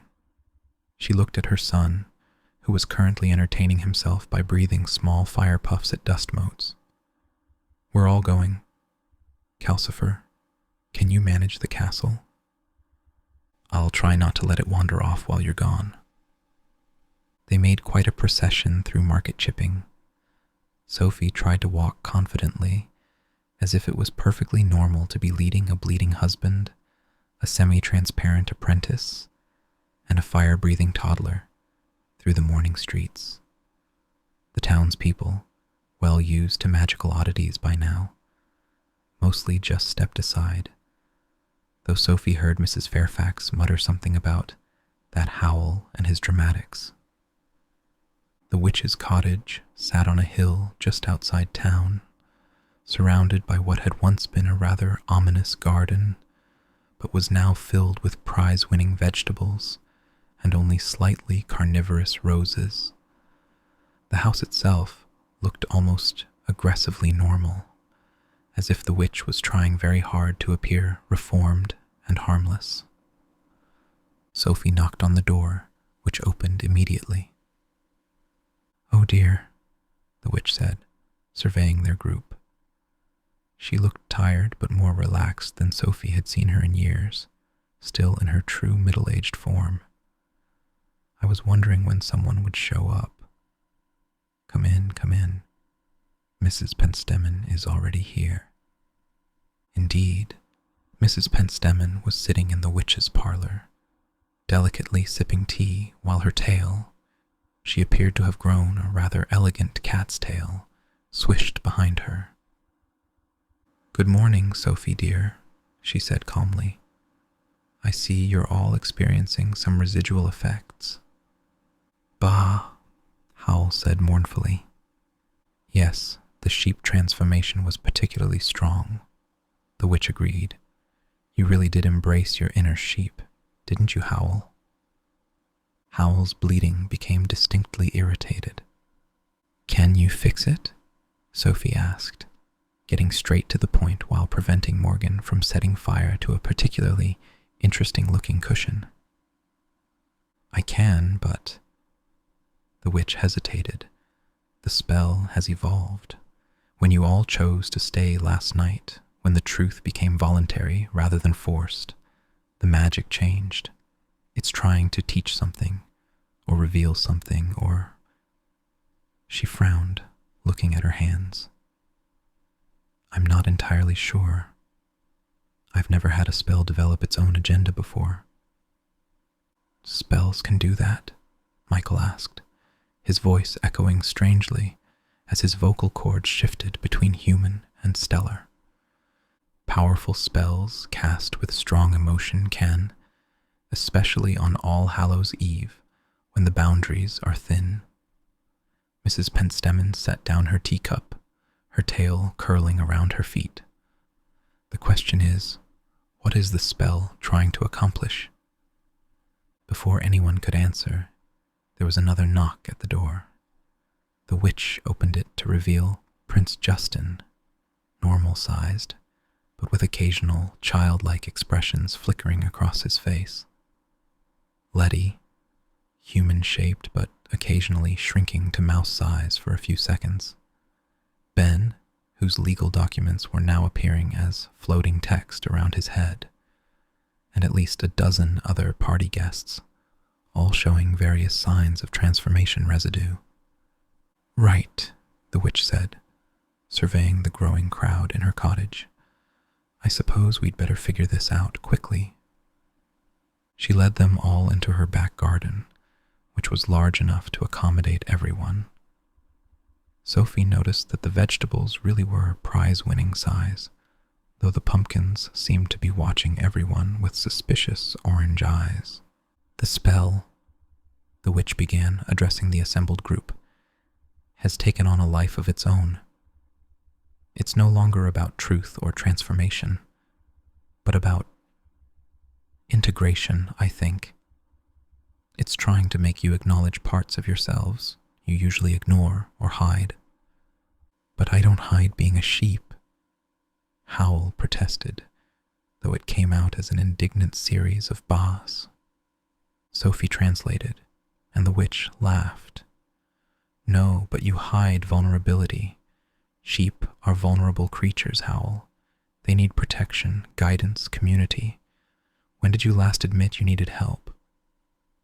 Howl fell silent as a constantly bleeding human could be. And Michael, the witch continued, you're caught between the solid everyday world and the world of pure magic. Isn't that exactly where you've been living as Howl's apprentice?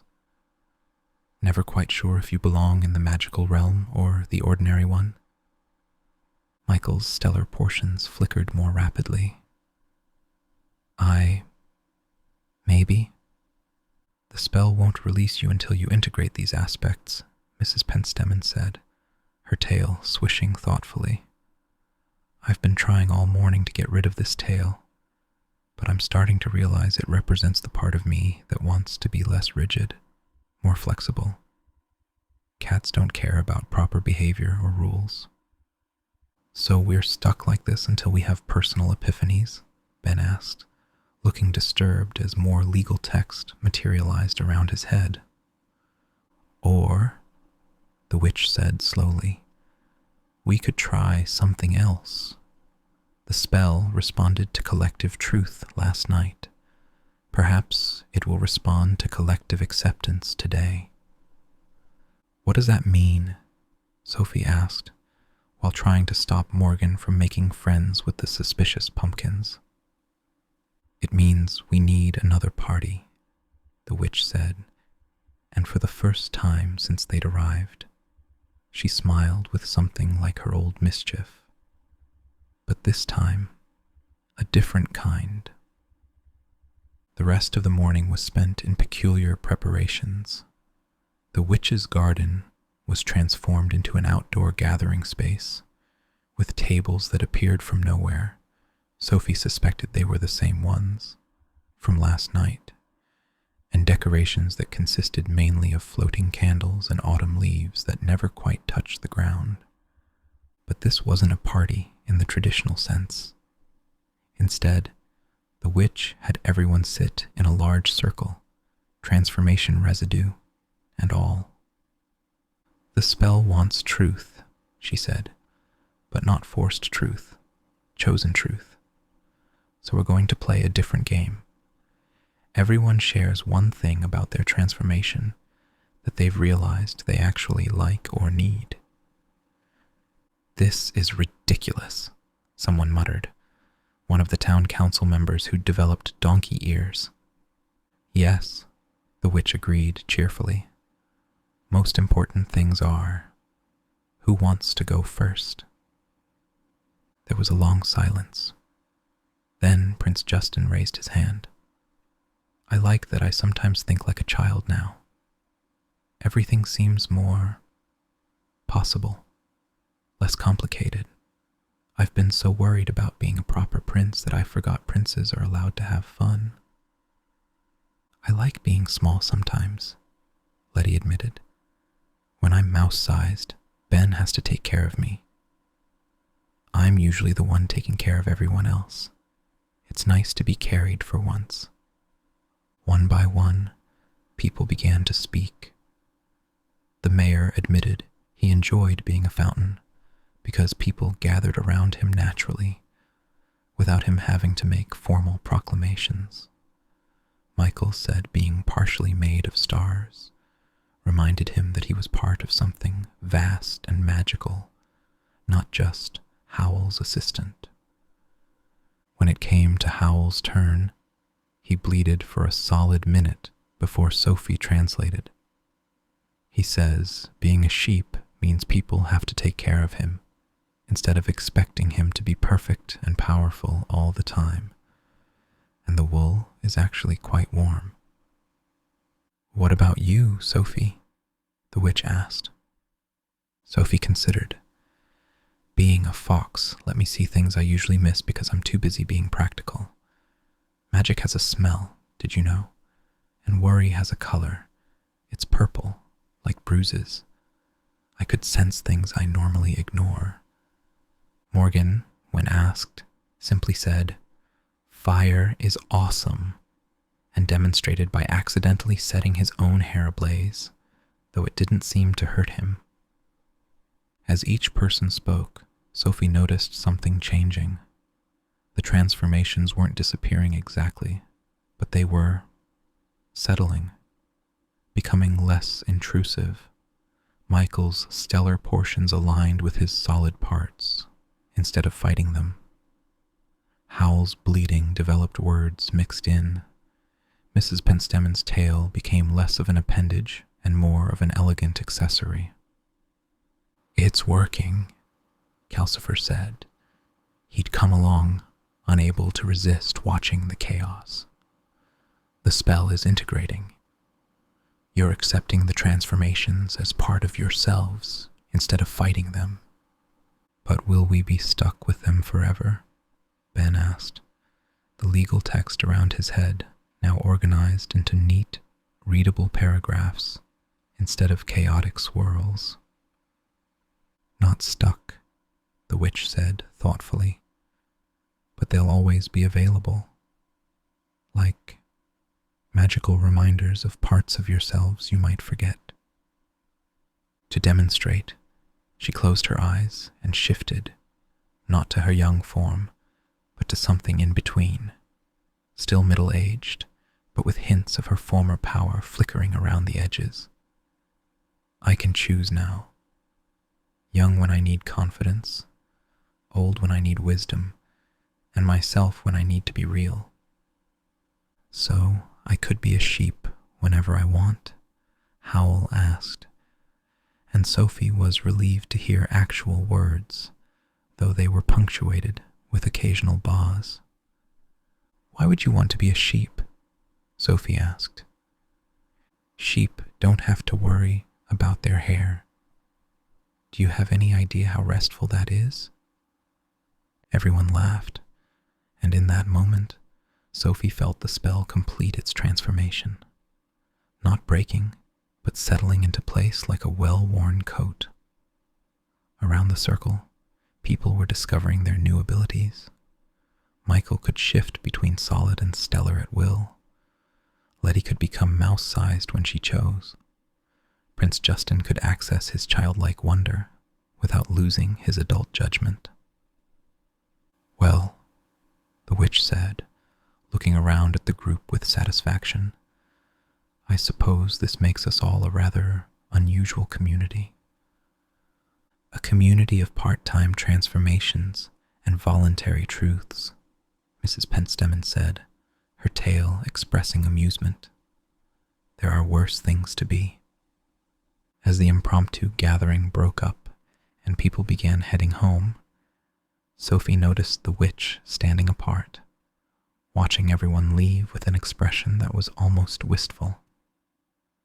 "You know," Sophie said, approaching her, "you could come to dinner sometime. Without any spells or compulsions, just dinner." The witch looked at her in surprise. "You'd want that? After everything?" "Bah, yes," Howl said, coming up beside them. "But you're bringing dessert. Something that doesn't try to escape or transform people." "I make an excellent apple pie," the witch said softly.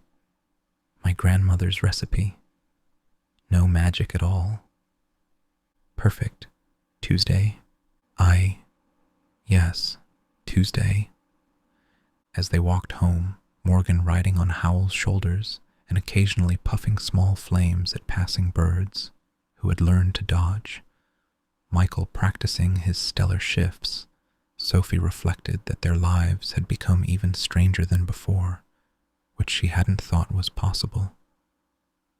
"Sophie," Howl said, his voice now mostly normal with only occasional sheep sounds, "do you think we'll ever have a normal holiday? Do you want normal holidays?" Howl considered this. "No, not really. Normal sounds boring. But perhaps less transformative holidays. Ones where we end the day as the same species we started. I'll see what I can do, but I make no promises. We do seem to attract magical chaos." "Bah, true." They were almost home when Morgan sneezed. The resulting fireball was small but perfectly formed, sailing over the rooftops like a tiny comet. "Sorry," Morgan called to whoever might be below. "We should probably work on controlling that," Michael suggested, one arm stellar and the other solid. "Tomorrow," Sophie decided. "Today, I think we've had enough magical education." The castle was where they'd left it, though Calcifer reported it had tried to redecorate the bathroom again. "I stopped it, but it really wants that bathroom to be purple. I think it's having opinions now." As Sophie prepared lunch on their surviving kitchen surface, she watched her transformed family. Michael was helping Morgan practice controlled fire breathing in the garden. Howl was in front of the mirror, experimenting with wool-textured hairstyles and occasionally bleating at his reflection, though now it seemed more conversational than distressed. "You know what the funny thing is?" Calcifer said, hovering near her shoulder. "What's that?" The witch got what she wanted. A community, connection. She just had to learn that you can't force those things. "And we got something too," Sophie said, watching Morgan successfully blow a fire ring. "We got to see parts of ourselves we usually hide. Even you, Mrs. Practical. Especially me. Did you know that when I was a fox, I could smell your real nature. You smell like fallen stars and burnt sugar. Calcifer's flames turned pink. That's private information. Don't worry, your secret's safe. Though I'm curious about the burnt sugar part. Before Calcifer could respond, there was a knock at the door. Sophie opened it to find a delivery person holding a package. From the Witch of the Waste, they said, looking nervous. She said to tell you it's not cursed, just appreciate it. Inside the package was a set of hand-knitted mittens for Morgan, fireproof, the note specified, a stellar map for Michael that showed constellations from other worlds, a hair treatment for Howl that would enhance but not transform, and for Sophie, a small silver charm in the shape of a fox. For when you need to see what you usually miss, the note read, "Thank you for seeing me. W." Sophie put on the charm and immediately smelled something new in the air. Not magic exactly, but possibility. The scent of things that could be, might be, would be, if they chose. "Mama!" Morgan ran in, trailing small sparks. "Look. I can make fire letters," he demonstrated by breathing out a wobbly M in flames. "That's wonderful, dear. Try not to set anything important on fire. Just unimportant things. Preferably nothing at all. But if you must, yes, stick to unimportant things." Howl came in, his hair now styled in what could only be described as artistically woolly, looking pleased with himself. "I've decided buying is actually rather expressive. I might keep it as an option for when words fail." "Words never fail you, Howl. You have too many of them." "Bah," he said, but fondly. That evening, as they all sat down to dinner at a slightly scorched but functional table, Sophie looked around at her transformed, chaotic, magical family and felt perfectly content. They might never be normal, but normal was overrated. "Next year," Howl said, serving himself some of the witch's apology pie she'd sent over, "I think we should host the All Hallows Eve party." "Absolutely not," Sophie said immediately. "But think of the dramatic possibilities." "I am. That's why I'm saying no." "Bah? No amount of sheep noises will change my mind." But she was smiling as she said it, and the fox charm at her throat let her smell the contentment in the air, like fresh bread and starlight and home. Outside, the sun set over Market Chipping, painting the sky in shades of transformation.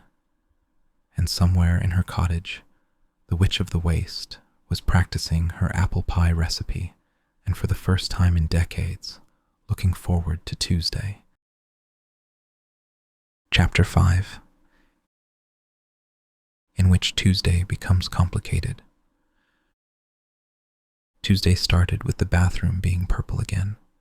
Sophie discovered this at 6 a.m.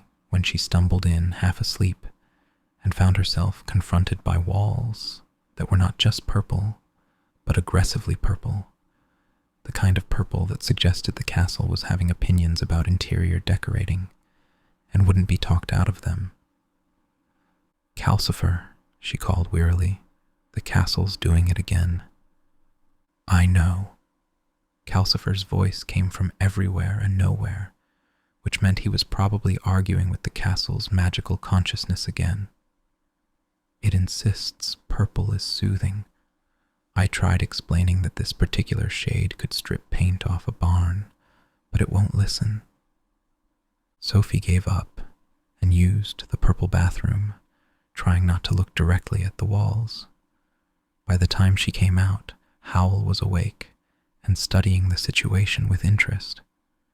"You know," he said, tilting his head, "if we added some gold accents..."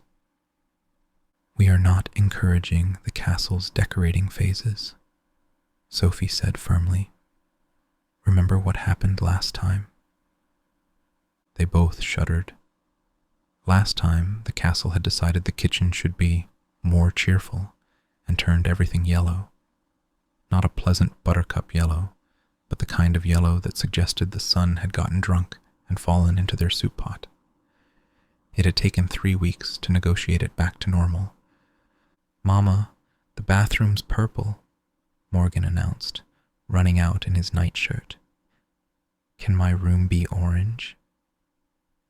"No room colors without permission," Sophie said automatically, "and stop encouraging the castle." Morgan looked disappointed, but brightened when he remembered something. "Tonight's when the witch comes for dinner."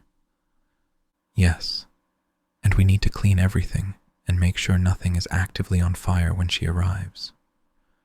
Sophie looked pointedly at Morgan, who had developed a habit of leaving small fires in unexpected places, not maliciously, just absent-mindedly, the way other children left toys around.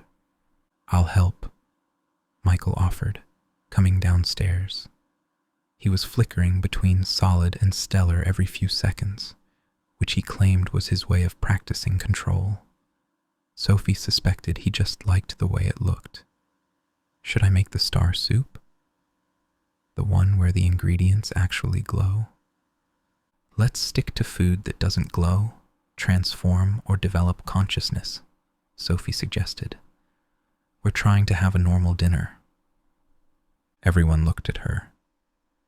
"A relatively normal dinner," she amended. "Bah," Howl added, because he'd discovered that strategic bleeding was an excellent way to end arguments he was losing. The morning was spent in preparations that would have been simple in any other household, but were complicated by the fact that their household included a fire demon, a castle with opinions, and various family members who could transform at will.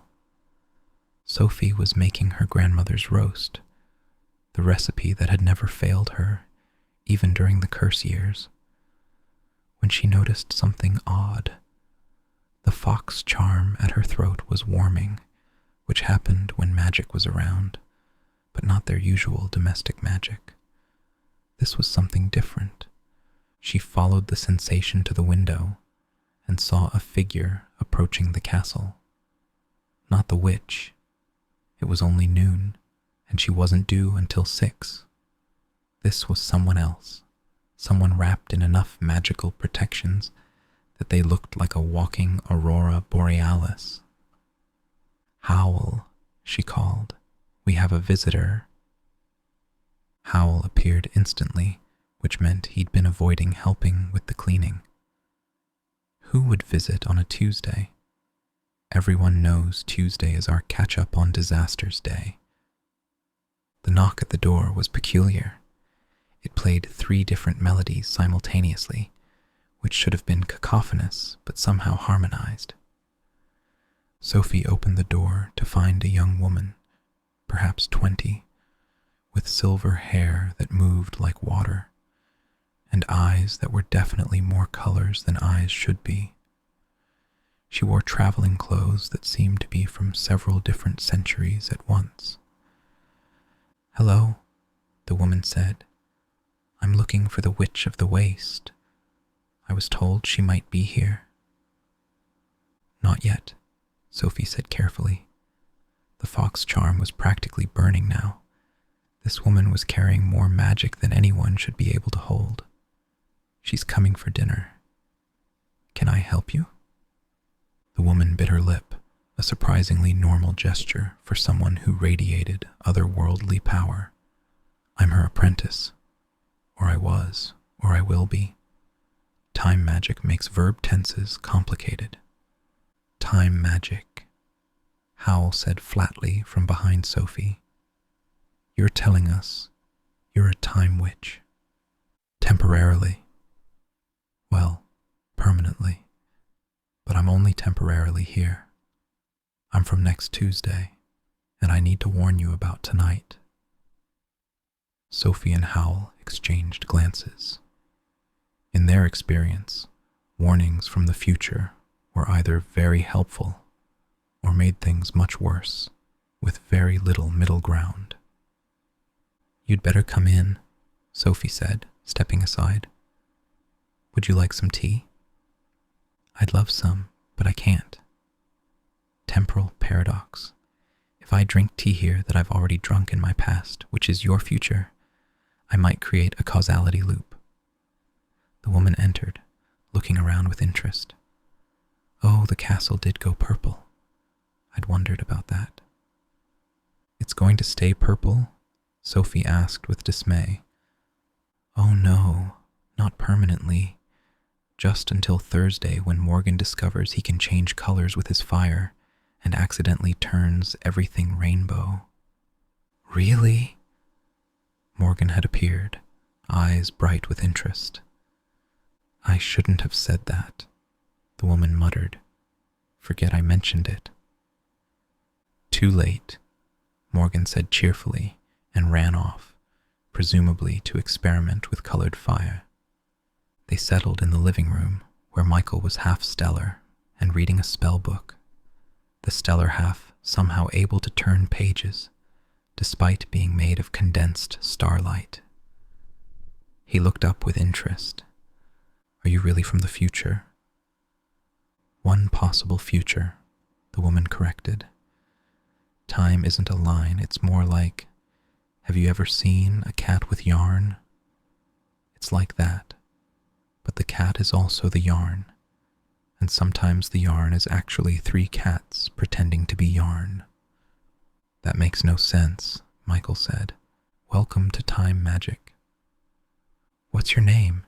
Sophie asked, settling into her practical mother mode that had gotten her through everything from cursed scarecrows to self-aware castles. "Morgana." "And before you ask, yes, it's awkward having a name so similar to your son's. In the future, we just call him Dragon to avoid confusion." "Dragon!" Morgan yelled from upstairs. "I like it." "Stop telling us things about the future," Sophie called back, then to Morgana. "Why do you need to warn us about tonight?"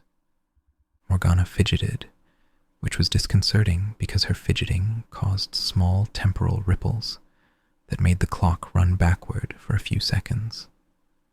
"The dinner tonight goes perfectly, too perfectly.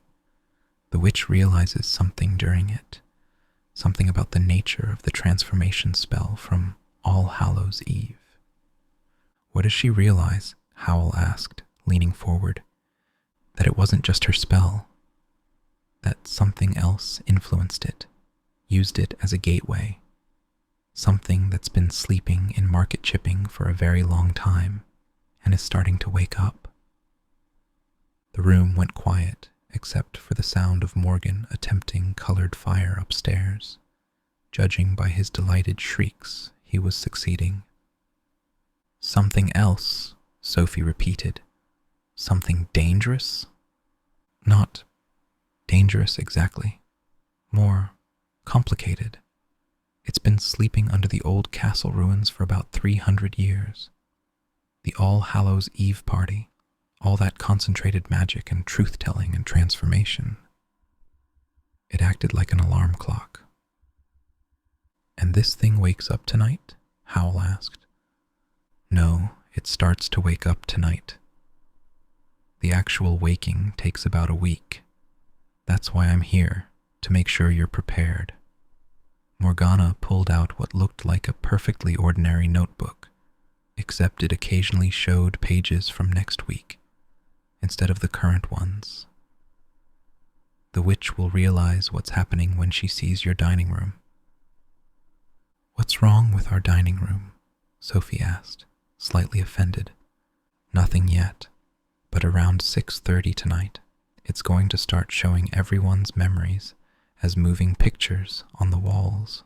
That's the first sign that the sleeper is stirring." "The sleeper?" "That's what we call it in my time.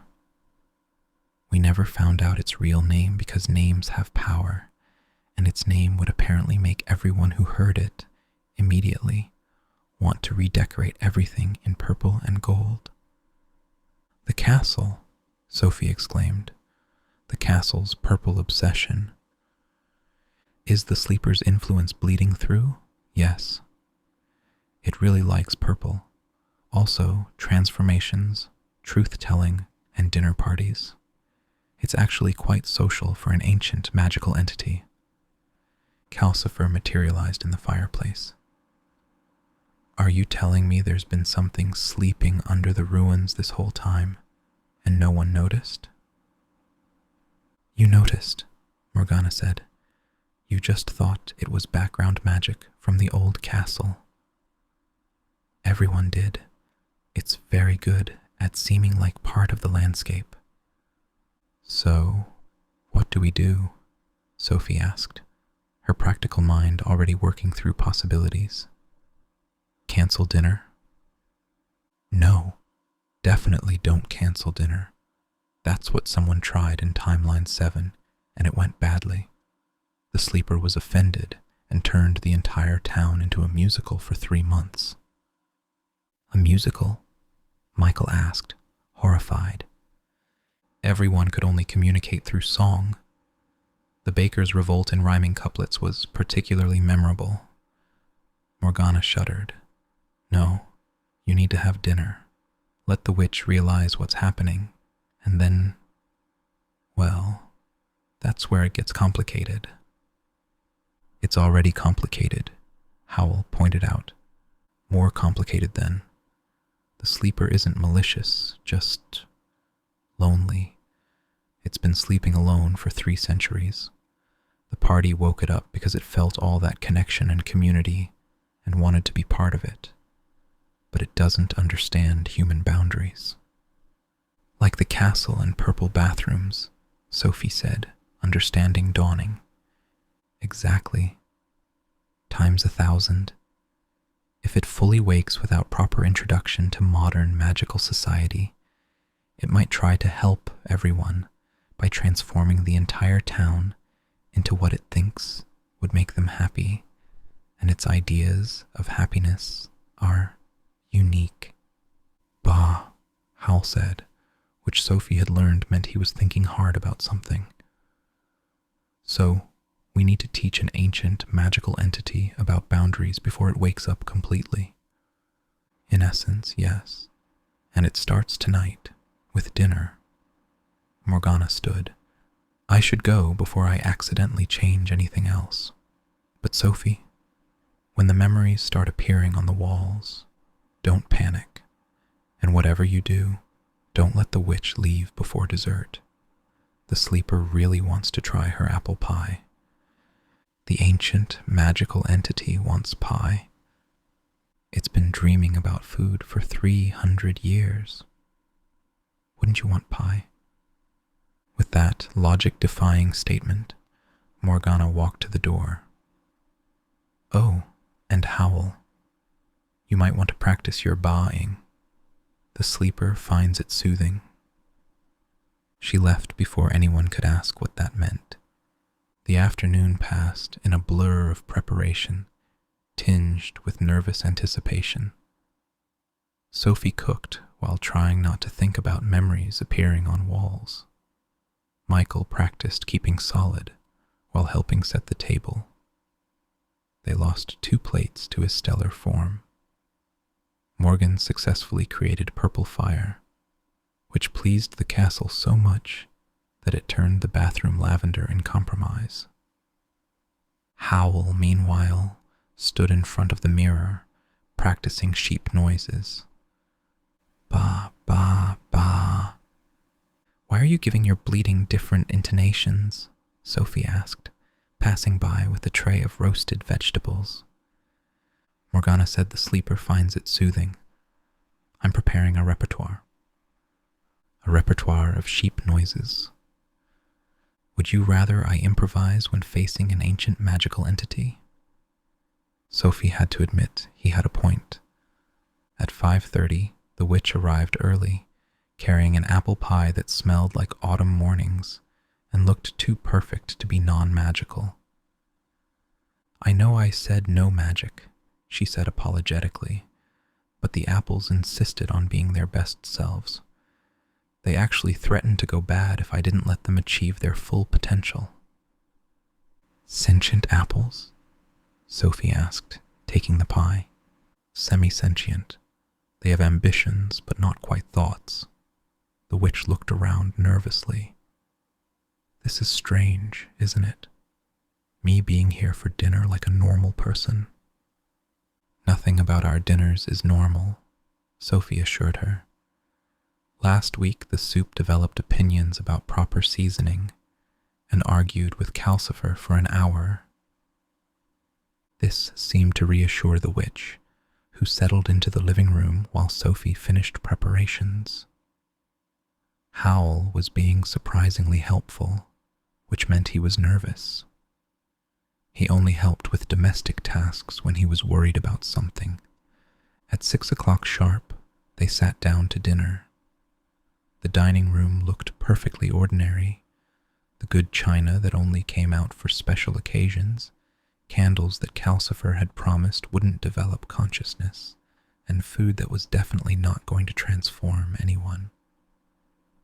"This is lovely," the witch said, seeming younger than her middle-aged appearance, almost childlike in her pleasure at being included. "I haven't had a family dinner in... Actually, I don't think I've ever had a family dinner." "Never?" Morgan asked through a mouthful of potato. "My family wasn't the dinner type. More the cursing each other across continents type." The witch took a bite of roast. "Sophie, this is amazing. Is that rosemary?" "And thyme. My grandmother's recipe." They ate and talked, the conversation flowing surprisingly easily. The witch told stories about her vegetable garden. The carrots have formed a union and are demanding better soil conditions. Michael shared his adventures in stellar transformation. I accidentally became a constellation last night and scared 3 astronomers, and Morgan demonstrated his new colored fire abilities with enthusiasm that required quick intervention from Calcifer. At 6:25, Sophie noticed the fox charm growing warm again. At 6:28, the walls began to shimmer. At 6:30 exactly, the first memory appeared. It wasn't dramatic at first, just a faint image on the wall behind the witch, like someone had painted it with watercolors. It showed a young girl with red hair, maybe 7 years old, standing alone in a garden, reading a book of spells while other children played in the distance. "Is that..." Howl started. "Me," the witch said softly, staring at the memory. "That's me, age 7, teaching myself magic because no one else would." Another memory appeared on the opposite wall. Sophie as a child, working in the hat shop, her fingers careful and precise as she trimmed ribbons while her sisters played outside. Then more memories, flowing like water across the walls. Howl, young and gangly, dyeing his hair for the first time and getting it spectacularly wrong, ending up with one half green and the other orange. Michael, meeting Howl for the first time, terrified and hopeful in equal measure. Morgan, just a baby, setting his first tiny fire and laughing with delight. "What's happening?" the witch asked, though she didn't sound alarmed, just wondering. "Something's waking up," Sophie said carefully. "Something that's been sleeping under the ruins." "Morgana, your future apprentice, came to warn us." "My future, of course. Time magic. I always suspected I'd teach that eventually." The witch watched the memories flow, her expression thoughtful. "It's not malicious, whatever it is. These memories, they're all about loneliness and connection, aren't they?" She was right. Every memory on the walls showed moments of isolation or connection, Calcifer alone as a falling star, then meeting Howl. Mrs. Penstemon, young and ambitious, practicing spells alone, then teaching her first student. Prince Justin, small and royal, and desperately wanting just one friend who didn't call him Your Highness. "It's lonely," Sophie said, understanding flooding through her. "The sleeper. It's been alone for 300 years, and it wants what we have." "Bah," Howl said thoughtfully, then more firmly, "Bah."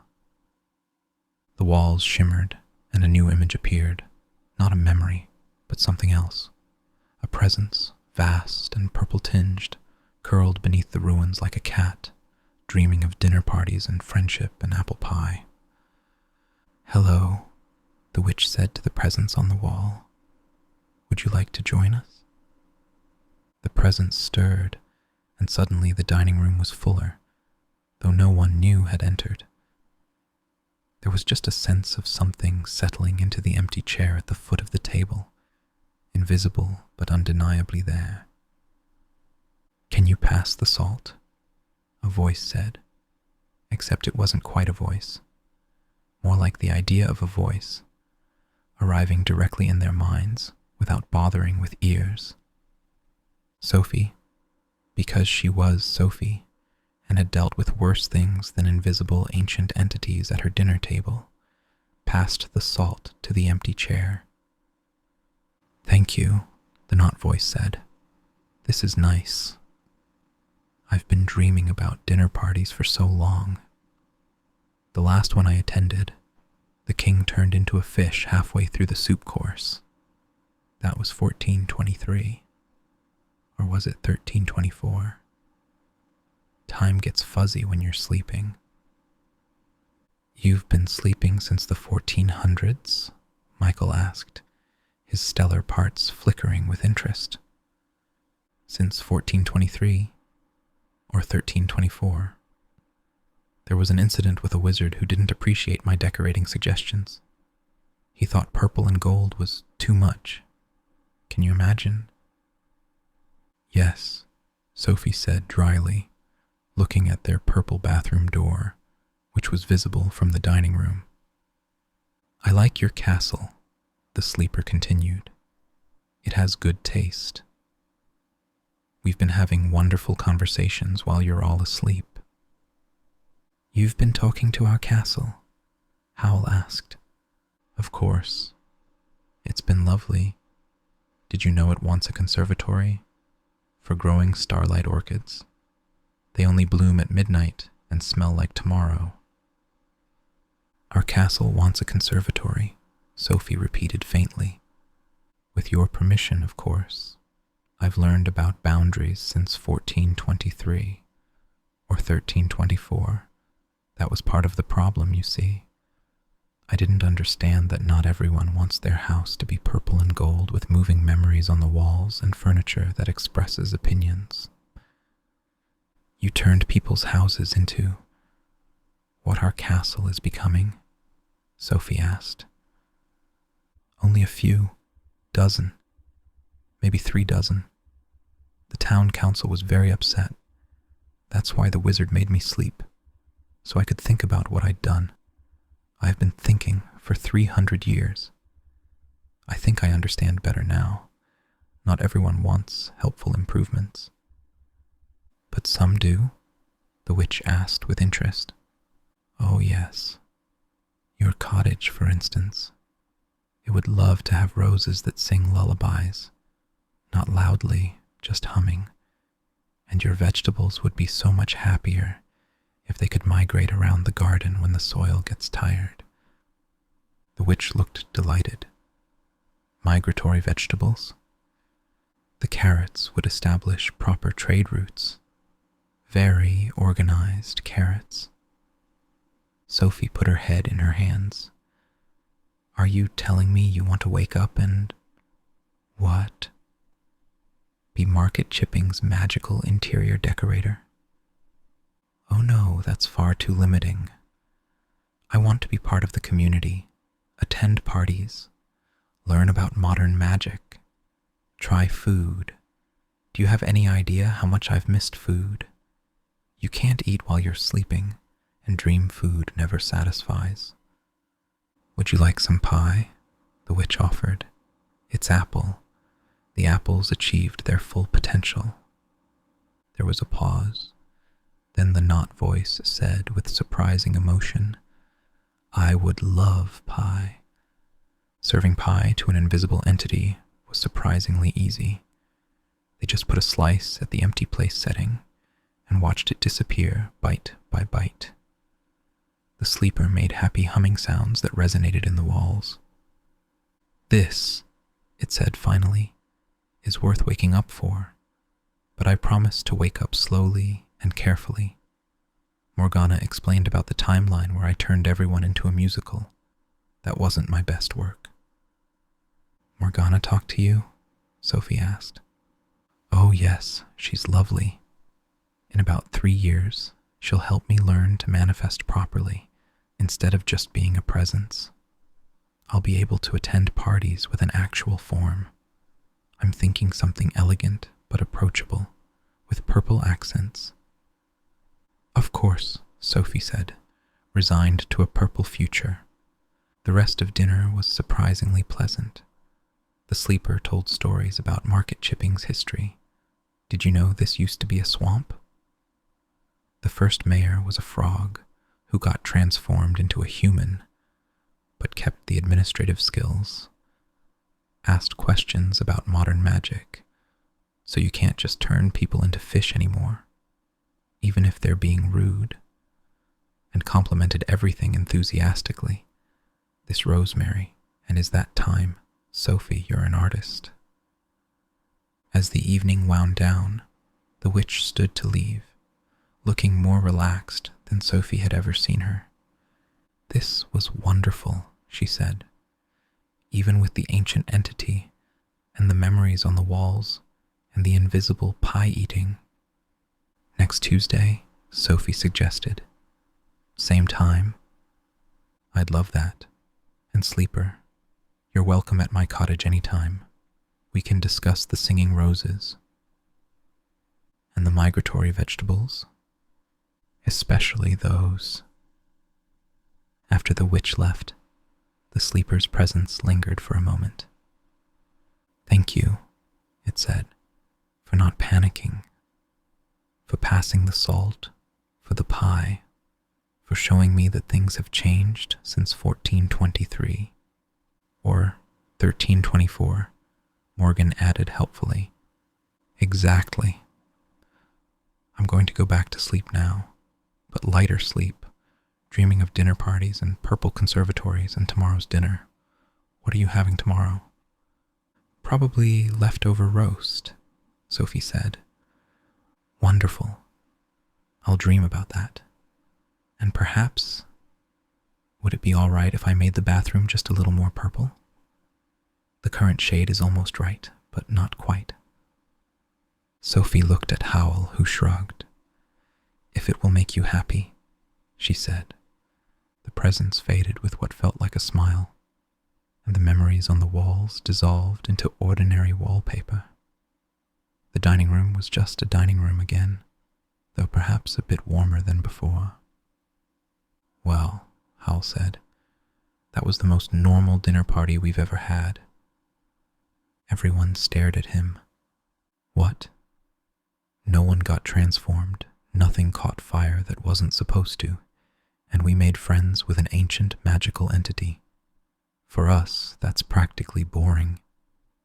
Bah, Calcifer said sarcastically, because he'd been practicing Howl's sheep noises and wanted to try them out.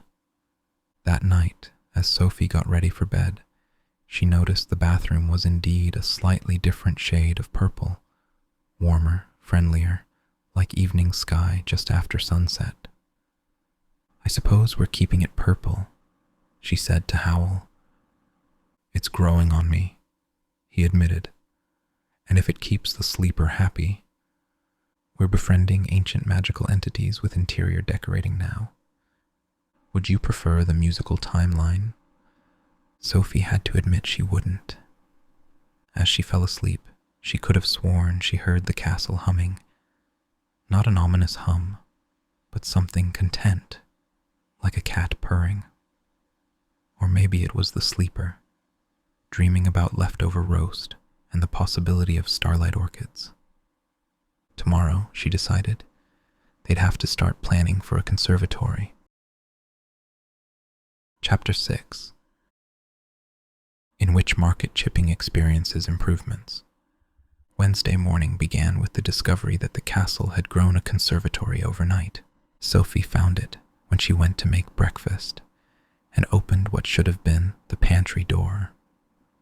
Instead of shelves of flour and preserves, she found herself looking into a glass-walled room filled with plants that definitely hadn't existed when she'd gone to bed. "Howl," she called. "The castle's done something."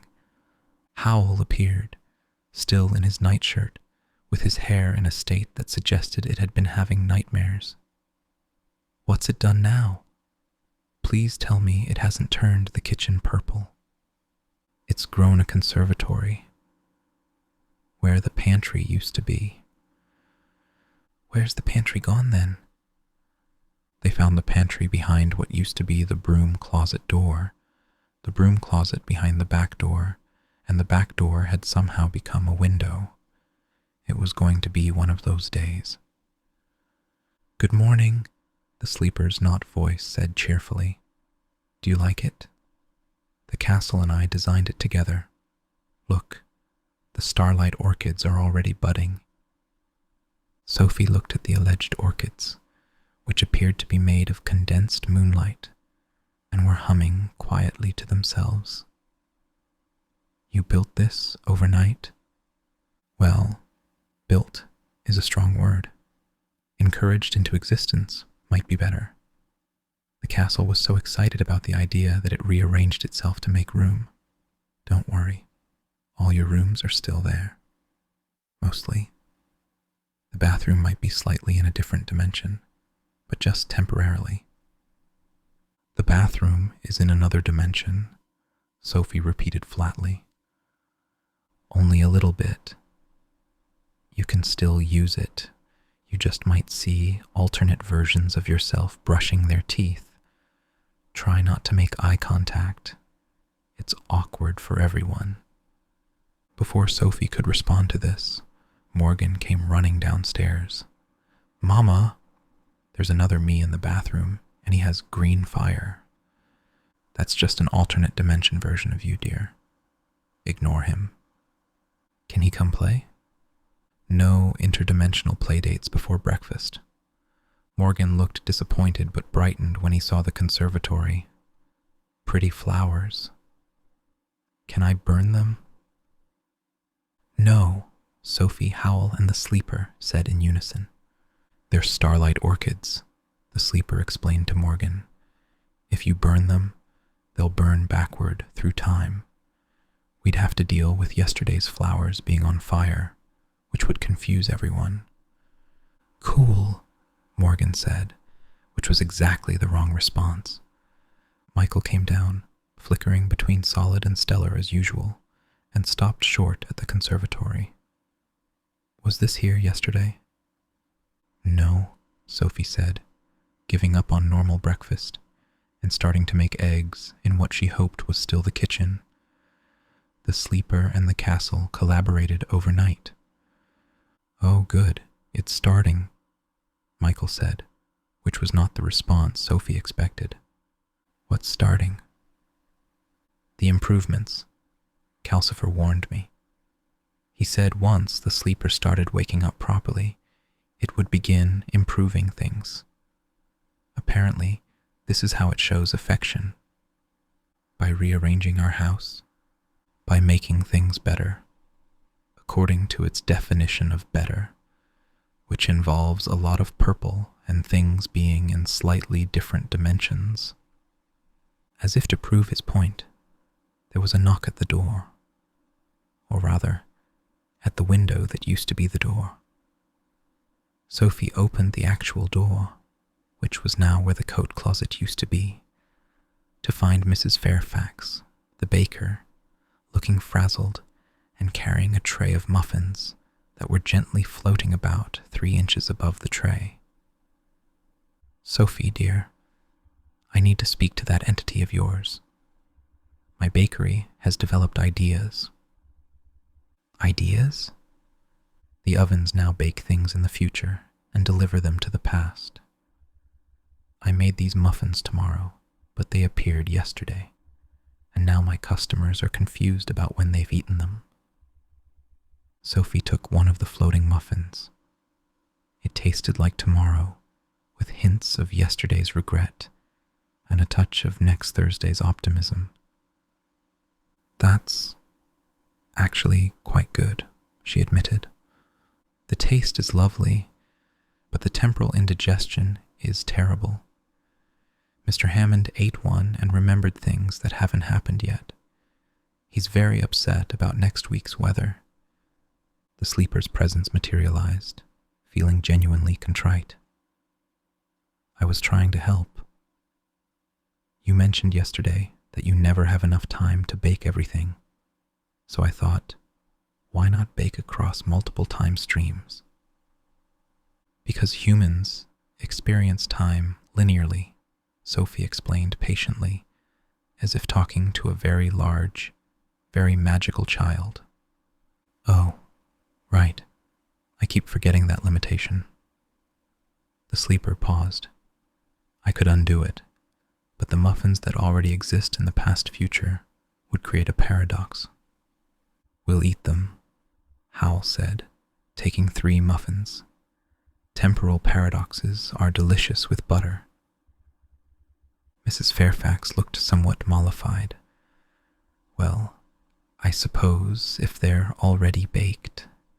But please, can you ask it to stop helping?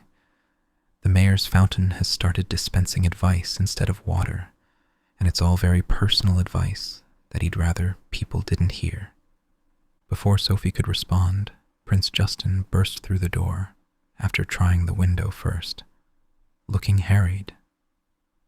"Sophie, Howl, we have a situation." "Another one?" Sophie asked wearily. "The entire town square has been improved. The cobblestones now show people's happiest memories when they walk on them, which sounds lovely, except that Mrs. Henderson's happiest memory involves her late husband in a state of undress, and now no one can cross the square without seeing it."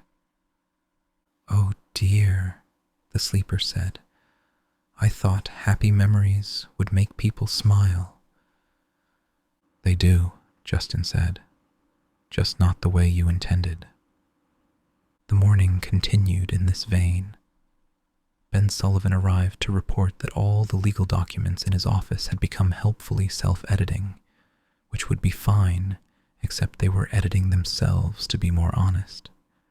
And several contracts now contained phrases like, "Party A thinks Party B is a nincompoop but needs the money." Letty came by to say that her garden had started rearranging itself into what it considered a more aesthetically pleasing pattern, and the roses were now having a territorial dispute with the lavender. Even Mrs. Penstemon arrived, her tail swishing with irritation, to announce that her cat, which was actually her, had developed the ability to see in 9 dimensions simultaneously, and was finding it disorienting. "We need to do something," Sophie decided, looking at the growing crowd of displaced and confused townspeople in their living room, which was quickly running out of room. "Sleeper, I understand you're trying to help, but I'm not understanding human limitations and social norms," the sleeper finished, sounding genuinely sad. "I've been alone so long, I forgot how to be with people, or I never really knew." There was a moment of silence. Then the Witch of the Waste entered through the window, because apparently everyone was doing that now. "I have an idea," she announced. "Sleeper, what if instead of improving things unilaterally, You asked first. Like a committee, but magical. A magical improvement committee, the mayor said, looking interested despite water still dripping from where his fountain transformation was leaking through. Exactly. People could submit requests for improvements, and we could vote on them. That way, you could help, but within boundaries that everyone agrees on. The sleeper's presence brightened noticeably. Like a dinner party, but for civic planning? If that helps you understand it, yes, Sophie said. I love dinner parties. When do we start? And that was how market chipping ended up with its first magical improvement committee, meeting Wednesdays at what used to be the town hall, but was now the town hall in 3 dimensions simultaneously. The sleeper's enthusiasm had gotten away from it before they could establish the committee rules. The first meeting was, to put it mildly, chaotic. I want my bakery to stop existing in multiple time streams, Mrs. Fairfax said firmly. But I want to keep the self-editing documents, Ben argued. They're actually more legally binding when they're honest. Can the cobblestones keep showing memories, but maybe only by request? Someone suggested. My vegetables, the witch said, would like to formally request migration rights. Vegetables don't have rights, the mayor pointed out. They do if they're sentient enough to unionize, the witch countered.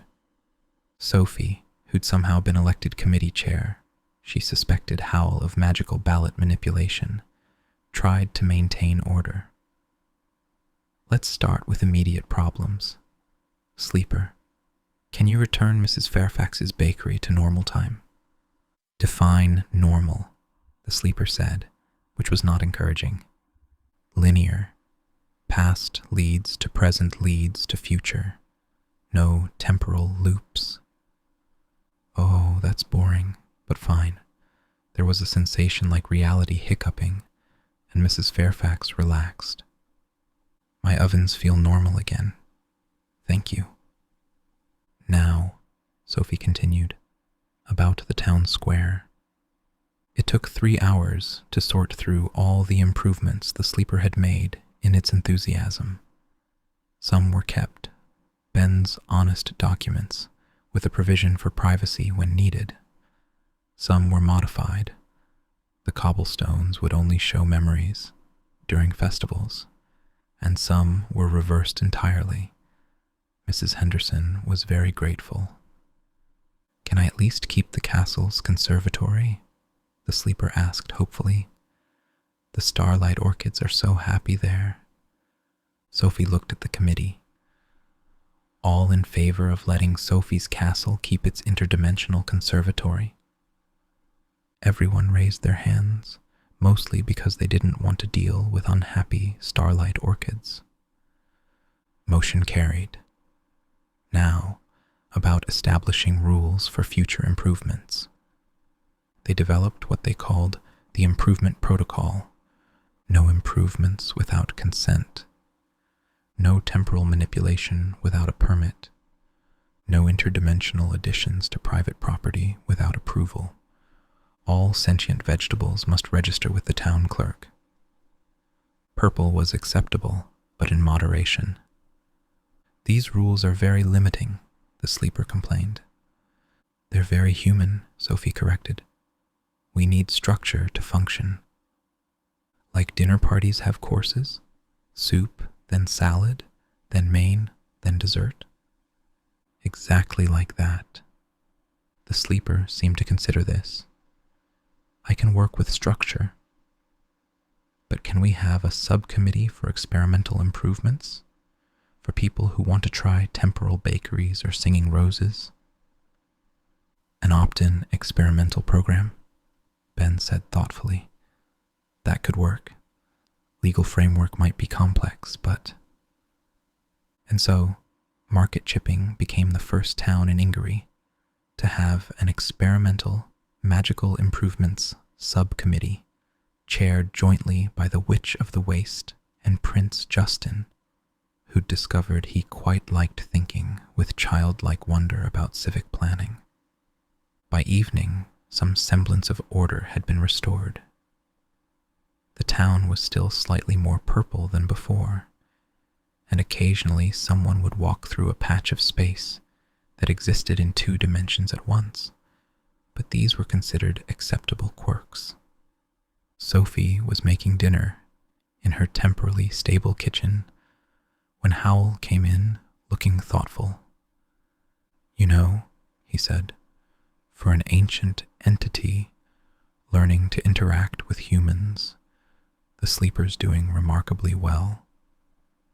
"You think so?" It turned the entire town into a temporal paradox. "Yes, but it fixed it when we explained the problem. That's progress." He paused. "Also, I've been thinking about the conservatory." "What about it?" "The starlight orchids. They're not just decorative, they're producing actual starlight. Calcifer says it's the same kind of light that powers fire demons." Sophie turned to look at him. "You mean?" "The sleeper didn't just give us a pretty room. It gave us a way to help fire demons who've lost their stars. That's actually incredibly thoughtful." They stood in silence for a moment, contemplating the unexpected depth of the sleeper's gift. "Mama!" Morgan ran in, covered in what appeared to be paint that shifted colors. "The sleeper taught me to paint with light. Look." He held up a piece of paper that showed a crude but recognizable family portrait, glowing softly with its own luminescence. "That's beautiful, dear. Go wash up for dinner, with regular water, not interdimensional water. Ah, but the other me's are fun to talk to." No conversing with alternate selves before dinner either. As Morgan ran off, Michael came in through the conservatory, because apparently that was a route through the house now. "The improvement committee wants to know if you'll host next week's meeting here. The town hall is still partially in another dimension." "Of course it is," Sophie sighed. "Fine, but everyone brings food. If we're going to have committee meetings in my house, we're making them dinner parties." "The sleeper will love that," Michael said. "Oh, and it wanted me to ask, can it try making the bathroom a different shade of purple? It promises just one shade different." "One shade," Sophie agreed.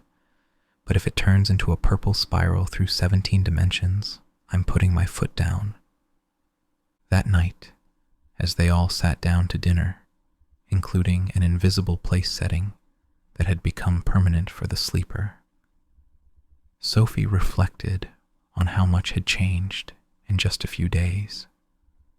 They'd gone from a forced truth-telling party to an ancient entity redecorating the town to a formal committee structure for magical improvements. "This is nice," the sleeper said, its not voice warm with contentment. "I'm learning so much, like how humans need linear time, and vegetables shouldn't migrate without permits, and purple has acceptable limits." "You're doing very well," the witch said encouragingly. She'd taken to visiting daily, ostensibly to check on the sleeper, but really, Sophie suspected, because she was lonely too. "Remember, you've been asleep for 300 years. You can't expect to understand everything immediately." 302 years, the sleeper corrected. "Or 303. I'm still not sure about 1423 versus 1324. "Does it matter?" Morgan asked, showing the wisdom of 3-year-olds. "I suppose not. What matters is now, and now I have friends and dinner and a committee dedicated to helping me help others properly." Bah, Howl added, because he'd noticed the sleeper did find it soothing. Thank you, Howl. That was very comforting. Calcifer flickered from his grate. I have to admit, for an ancient entity with boundary issues and a purple obsession, you're not bad company. Thank you. You're not bad for a fire demon who pretends to be grumpy, but actually cares deeply about everyone. Calcifer turned pink. That's not, shut up and eat your invisible food. Everyone laughed, even the sleeper in its strange, resonant way that made the walls hum harmoniously. After dinner, Sophie stood in the conservatory, watching the starlight orchids bloom. They opened at exactly midnight, as promised, releasing light that fell like gentle snow. It was beautiful and impossible, and slightly too purple, but it was theirs. No regrets? Howl asked, joining her. About befriending an ancient magical entity with decoration compulsions? Surprisingly, no. It does make life interesting, as if our life needed to be more interesting. Bah, Howl said philosophically. That doesn't work as a response to everything, you know. Bah, he said, making it a question. Sophie laughed and leaned against him, watching the starlight fall. In the distance, she could see market chipping, slightly purple in the moonlight, with buildings that occasionally existed in multiple dimensions, and a town square that remembered happiness. It wasn't normal. It would never be normal. But it was theirs, and it was home. And somehow, despite, or perhaps because of the chaos, it was perfect. Next week's committee meeting, she said suddenly. We're not letting the sleeper provide the food. I don't want temporarily paradoxical soup. Agreed, though the muffins were quite good. The muffins were from tomorrow. I'd like my food to exist in the present, thank you. They stood together in the impossible conservatory, in their impossible castle, in their impossible life, and Sophie couldn't imagine wanting it any other way. Well, perhaps with slightly less purple, but only slightly. Chapter 7, in which the past comes calling. 2 weeks had passed since the witches' party, and market chipping was still recovering. The purple was fading slowly from the buildings. The mayor only occasionally dripped, and the gingerbread men had retired from show business to become the bakery's main attraction. They did one show at tea time. Jenny had organized a proper schedule. Thursday started peacefully, which should have been Sophie's first warning. In her experience, peaceful mornings after magical disasters were just the universe's way of gathering momentum for the next crisis. She was in the conservatory, watering the starlight orchids with regular water, as interdimensional water made them homesick, when she noticed something odd. One of the orchids was blooming out of sequence, its petals opening to reveal not starlight, but what looked like a letter made of condensed moonbeams. That's new, Sophie muttered, carefully extracting the letter. It felt cold, like touching winter starlight, and the writing shifted between several languages before settling on something readable. To whomever has awakened the dreamer. By the time you read this, I will have been dead for 300 years, or 301. Time magic makes everything complicated, including death. I am Madeline Nightshade, former court wizard to King Roland III, and I am the one who put the dreamer to sleep. If you're reading this, it means the sleep has broken, and you need to know the truth. The dreamer isn't dangerous, but it is incomplete. Sophie read that line twice. Incomplete. The letter continued. The entity you call the sleeper, or the dreamer, or whatever name it's chosen now, is only half of what it once was. During the Great Purple Incident of 1423, not 1324, despite what the records say, I didn't just put it to sleep. I had to separate it into two parts. One part, the part you've awakened, contains its creativity, enthusiasm, and desire for connection. The other part contains its wisdom, restraint, and understanding of consequences. I hid the second part, hoping that 3 centuries would be enough time for the first part to mature. If you're reading this, the first part has awakened and is probably turning everything purple and rearranging reality with good intentions and terrible results. Sound familiar? The second part is hidden in the between, the space between dimensions that only opens on All Hallows' Eve. You have until the next All Hallows' Eve to reunite them, or the first part will continue growing stronger without wisdom to guide it. Eventually, it will love market chipping to death. Literally, it will try to help so much that reality will collapse under the weight of improvements. I'm sorry to leave you with this burden, but I'm dead, so my apologies are rather limited. Good luck. M. Nightshade. P.S. Don't let it redecorate the castle too much. It has terrible taste in curtains. Sophie stared at the letter, which was already beginning to dissolve back into moonbeams. Oh, botheration. What's botheration? Howl asked, entering the conservatory with his hair, a new shade of amber that caught the morning light rather dramatically. Sophie handed him the letter before it completely disappeared. He read it, his expression growing increasingly concerned. Incomplete, he said. The sleeper is incomplete. And we have until All Hallows' Eve to fix it. That's 3 weeks, Howl finished. 3 weeks to find half of an ancient magical entity hidden between dimensions. Mama! Morgan's voice echoed from somewhere in the castle. The bathroom is more purple. Sophie sighed. And it's getting stronger. They called an emergency meeting of the Magical Improvement Committee, which now met in Sophie's dining room since the town hall was still partially phased into another dimension.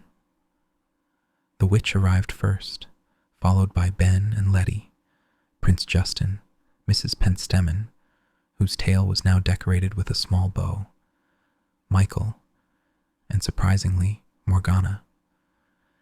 You're back, Sophie said to the Time Witch. I never left, Morgana said confusingly. I just wasn't here for a while. Time magic. But I felt the letter arrive. It creates ripples through time when old magic awakens. But how did you get here? Sophie asked. Time travel isn't possible without enormous power or a natural affinity. I have both. I was born partially unstuck in time. I exist about 3 seconds in the future and 2 in the past simultaneously. It makes dinner parties very confusing, but it does mean I can slip between moments when I need to. Morgana's form flickered slightly, showing her at different ages for a moment. The between isn't the only path through time, just the most stable one. I take shortcuts, risky ones. Sophie explained about Madeline Nightshade's message. As she spoke, she noticed the sleeper's presence hadn't materialized, which was unusual. It normally loved meetings. Where is the sleeper? She asked. Redecorating the church, the mayor said glumly, arriving late. It decided the stained glass windows would be more uplifting if they showed people's hopes instead of saints. Now everyone can see that Mrs. Haversham hopes to win the pie contest, and the vicar hopes for a vacation. We need to tell it, the witch said, about being incomplete. How do you tell someone they're only half a person? Letty asked. Carefully, Ben suggested, with legal precedent if possible. There's legal precedent for split entities? Michael asked. There's legal precedent for everything if you look hard enough. The sleeper materialized then, its presence filling the room with the scent of purple flowers and tomorrow's rain. Oh, good, a meeting. Are we discussing new improvements? I have ideas about the market square. What if the fountain showed people their dreams? Sleeper, Sophie said gently, we need to talk to you about something important. She explained about the letter, watching as the sleeper's presence seemed to shrink, becoming smaller and denser, like a star collapsing. I'm incomplete. Its not voice was small, uncertain. That's why I don't understand consequences, why I keep making mistakes. You're not making mistakes, the witch said firmly. You're doing your best with half your resources. That's actually quite impressive. But there's another part of me. A wise part. Where? Hidden in the between, Morgana said. The space between dimensions. It only opens on All Hallows' Eve. That's in 3 weeks, the sleeper said, and its presence flickered with what felt like panic. What if I hurt someone before then? What if my improvements get worse? What if I love you all to death like the letter said? Bah, Howl said soothingly. We won't let that happen. How can you stop me if I don't even know I'm doing it? It was a good question. Sophie thought about it, then had an idea that was either brilliant or terrible, which, in her experience, meant it would probably work. We give you limits, she said, strict ones, a framework to operate within until we can reunite you with your other half. Like a diet? The sleeper asked. More like training wheels, rules to keep you and everyone else safe while you're still learning. They spent the rest of the morning developing what they called the Temporary Restraint Protocol. Ben insisted on the formal name. The sleeper could only make 1 improvement per day, and it had to be approved by at least 3 committee members. It couldn't affect time, dimensions, or the fundamental nature of reality, and absolutely no more purple without a permit. This feels very limiting, the sleeper complained. It's supposed to, Sophie said. It's to keep you from accidentally loving us into non-existence. I suppose that's fair. But can I at least finish the church windows? The vicar's vacation dreams are quite artistic. 1 window, Sophie negotiated. The others go back to normal. That afternoon, while the committee worked on planning for All Hallows' Eve, Sophie found herself in the conservatory with Calcifer, who'd been unusually quiet. You knew, she said. It wasn't a question. I suspected, Calcifer admitted, his flames low and thoughtful. The sleeper's magic felt unbalanced, like a fire that's all heat and no light.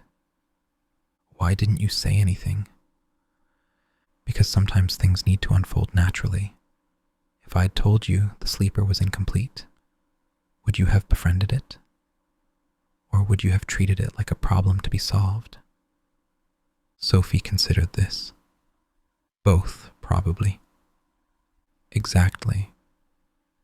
Now it's a friend who needs help, not a problem that needs fixing. That's different. Before Sophie could respond, Michael burst in, his stellar half spinning rapidly. "We have a problem." The sleeper tried to follow the one improvement rule, but its enthusiasm leaked out, and now the entire market is slightly purple. "How slightly?" Sophie asked, already grabbing her cloak.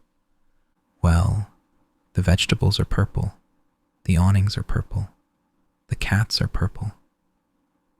"The cats? They don't seem to mind. They're very regal." The market was indeed purple, not aggressively purple, but definitely, undeniably purple. The sleeper's presence hovered near the fountain, radiating guilt. "I tried to only improve one thing," it said miserably. "I was going to make the fountain water taste like whatever would make each person happiest. But my enthusiasm got away from me, and now everything's purple," Sophie finished. "It'll fade," the sleeper said hopefully. "In a few days, maybe a week, possibly a month." The townspeople were taking it relatively well. Mrs. Fairfax was examining her purple bread with interest. "It tastes the same but feels fancier," and the cats were strutting around like royalty. But Sophie could see the problem. If the sleeper couldn't control its enthusiasm, even with strict rules, what would happen as it grew stronger? "We need to find your other half," she said, quickly. "But the between only opens on All Hallows' Eve," the sleeper said. "Then we need to be ready. Morgana, what do you know about the between?" Morgana pulled out her temporally unstable notebook. "It's dangerous. Time and space don't work properly there. People who enter sometimes come out before they went in, or arrive years later thinking only minutes have passed. And there are things that live there, entities that feed on possibility and lost thoughts." "Lovely," Howl said. "A dimension of temporal chaos filled with thought-eating monsters. What's not to like?" "I should go alone," the sleeper said. "It's my other half." "You can't," Morgana said. "You need an anchor in real space, or you'll disperse. Someone has to go with you." "I'll go," said Howl, Sophie, the witch, Michael, Prince Justin, and Ben simultaneously. "We can't all go," Sophie pointed out. "Someone needs to keep the portal stable from this side." They argued about it for the next hour, standing in the purple market while purple cats wound around their legs. Finally, the witch proposed a solution. "We draw lots. 3 people go in, 3 stay to maintain the portal. The sleeper chooses who it wants as anchors." The sleeper's presence shifted uncertainly. "I have to choose?" "You know us best," Sophie said. "Who would keep you most stable?" After much deliberation, the sleeper chose Sophie. "You're practical and kind. Howl, your vanity is oddly grounding. And surprisingly, the witch, you understand loneliness and incompleteness."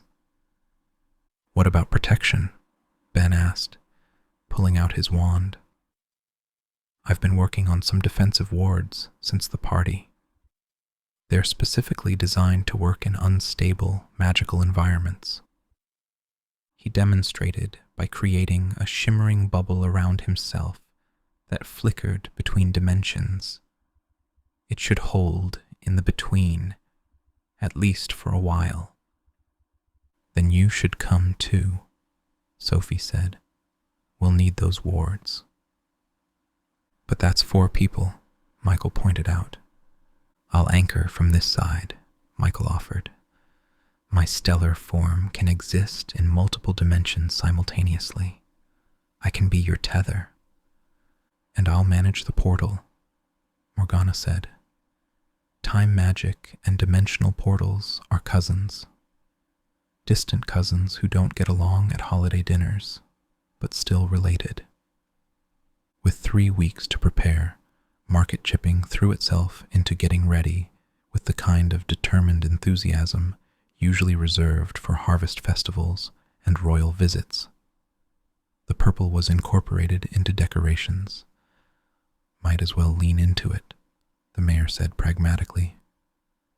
The Magical Improvement Committee met daily, developing contingency plans for every possible scenario. What if the other half doesn't want to reunite? Ben asked during one meeting. What if it's gone mad from isolation? Mrs. Penstemon added, her tail twitching anxiously. What if it's more enthusiastic about purple? Michael worried. Then we'll have a very purple town, Sophie said, trying to stay positive. But at least we'll have a complete entity to negotiate with. The sleeper, meanwhile, was trying very hard to follow its restrictions. It managed to limit itself to 1 improvement per day, though these improvements tended to be creative. Tuesday, it made all the doorknobs in town sing little welcoming songs. Wednesday, it gave the street lamps the ability to adjust their brightness based on the mood of passers-by. Thursday, it accidentally made all the tea and market chipping taste like memories of comfort. At least it's trying, Howl said, sipping tea that tasted like his mother's hugs and trying not to look emotional about it.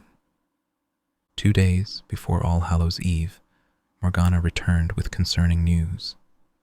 I've been scouting the temporal streams, she said, her hair more silvery than before, as if time travel was bleaching it. There's something else in the between, something that's been feeding on the isolated half of the sleeper. Feeding? Sophie asked, alarmed. Not maliciously, more like a symbiotic relationship. The entity in the between has been keeping the other half company, but they've become intertwined. We might not be able to separate them. So we'd get our sleeper, plus its other half, plus whatever's been keeping it company. Howl summarized. Essentially, yes. Bah, Howl said, which everyone had learned meant he was processing complicated information. The sleeper materialized, its presence agitated. Something else has been with my other half. For 300 years? It seems so, Morgana said gently. From what I can tell, it's not hostile, just lonely, like you were. The between is full of lonely things, the sleeper said sadly. Lost thoughts, forgotten dreams, might-have-beens. I suppose it makes sense that my other half would attract one. As All Hallows' Eve approached, the preparations intensified. The witch brewed potions for protection against temporal displacement. Howl spent hours styling his hair in increasingly elaborate ways, claiming it was magical preparation, but really just nervous energy. Sophie organized and reorganized supplies, trying to think of everything they might need in a dimension where space and time didn't work properly. Ben practiced his dimensional wards until they were second nature. Morgan, bitter about not being chosen for the adventure, had taken to breathing purple fire in protest. It's not fair, he said for the 100th time. I helped at the party. I should get to help now. You are helping, Sophie told him. You're going to stay here with Michael and help keep the portal open. That's very important. But it's boring.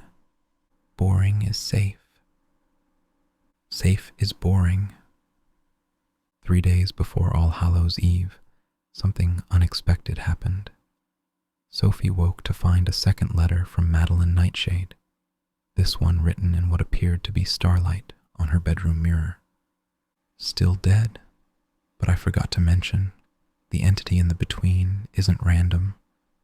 I put it there. It's my familiar, a dream cat named Midnight. I bound her to guard the sleeper's other half, to keep it from dissipating. She's probably quite insane by now. Dream cats aren't meant to exist in the between for centuries. But she's loyal. If you tell her I sent you, she might help. Or she might try to eat your thoughts. It's 50-50, really. MN. P.S. She likes fish. I doubt there are fish in the between, so she's probably very hungry. A dream cat, Sophie said to the mirror. Of course there's a dream cat. She showed the message to the others at that day's committee meeting. The sleeper seemed excited by the news. A guardian. My other half had a guardian. That's actually quite touching. A possibly insane guardian who might eat our thoughts, Ben pointed out. Still touching, the sleeper insisted. They added fish for the dream cat to their supply list, though finding fish that could survive interdimensional travel proved challenging. Eventually, Mrs. Fairfax suggested her temporal muffins. If I bake them to exist in multiple time streams, they might survive the between, she reasoned. Fish muffins? Sophie asked dubiously. Tuna, actually, with a nice herbed crust. The night before All Hallows' Eve, nobody slept well. Sophie lay awake listening to the castle creak and shift, occasionally arguing with itself in different rooms. The conservatory hummed with anxious starlight orchids. Somewhere in the walls, the sleeper's presence moved restlessly, making things purple and then unpurpling them in nervousness. Can't sleep either? Howl asked, his voice soft in the darkness. Too much to think about. We've faced worse. Have we? When? Well, there was the time I had to give up my hair products for a week. That's not worse than interdimensional travel to reunite a split entity, while possibly being attacked by a mad dream cat. You didn't see my hair that week. Despite everything, Sophie laughed. You're impossible. Impossibly handsome, you mean? Impossibly vain. Same thing, really. They lay in comfortable silence for a moment. Then Howl said, Sophie, what if we can't reunite them? What if the sleeper stays incomplete? Then we'll manage, Sophie said firmly. We always do. We'll set up more committees, make more rules, find ways to channel its enthusiasm safely. You'd do that? Indefinitely? It's our friend now. You don't abandon friends just because they're complicated. Bah, Howl said softly, and Sophie knew he meant, I love you. All Hallows' Eve dawned gray and misty, with the kind of chill that suggested the world was holding its breath. The entire town gathered at the ruins where it had all started, the same ruins where the witch had held her truth or transformation party just weeks ago. The sleeper had been there since midnight, preparing. The ruins were predictably purple, but it was a nervous purple, shifting between lavender and deep plum as the sleeper's anxiety fluctuated. Ready? Sophie asked, checking her supplies one last time.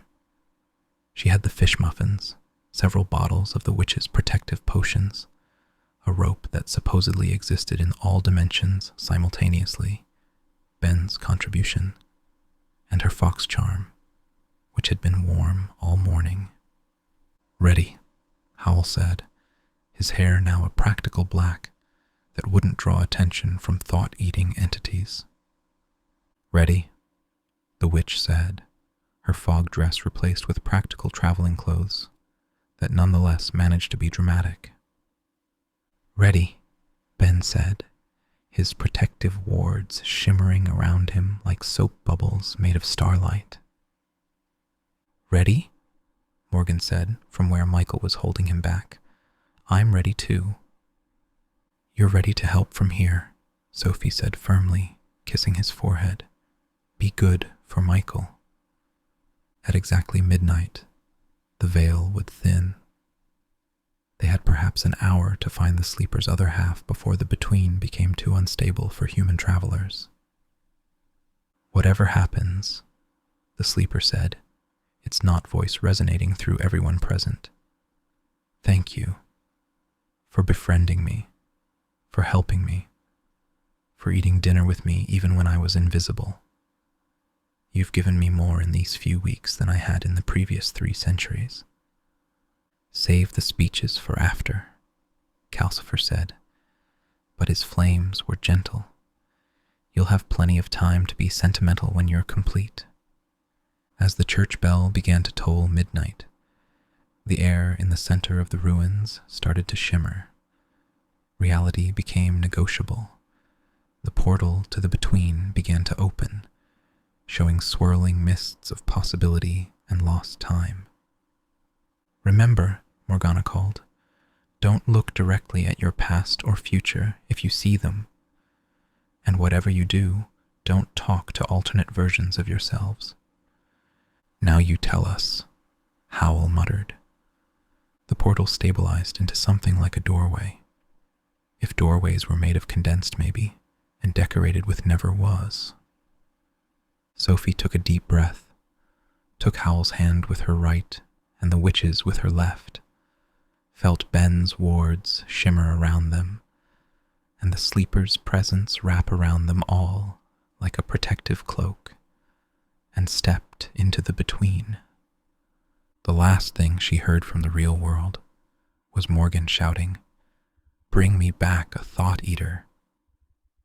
Then reality dissolved into purple possibility, and the search for the sleeper's other half began. Chapter 8, in which the between is worse than expected. The between was not what Sophie expected, though she wasn't sure what she had expected. A dark void, perhaps, or swirling chaos.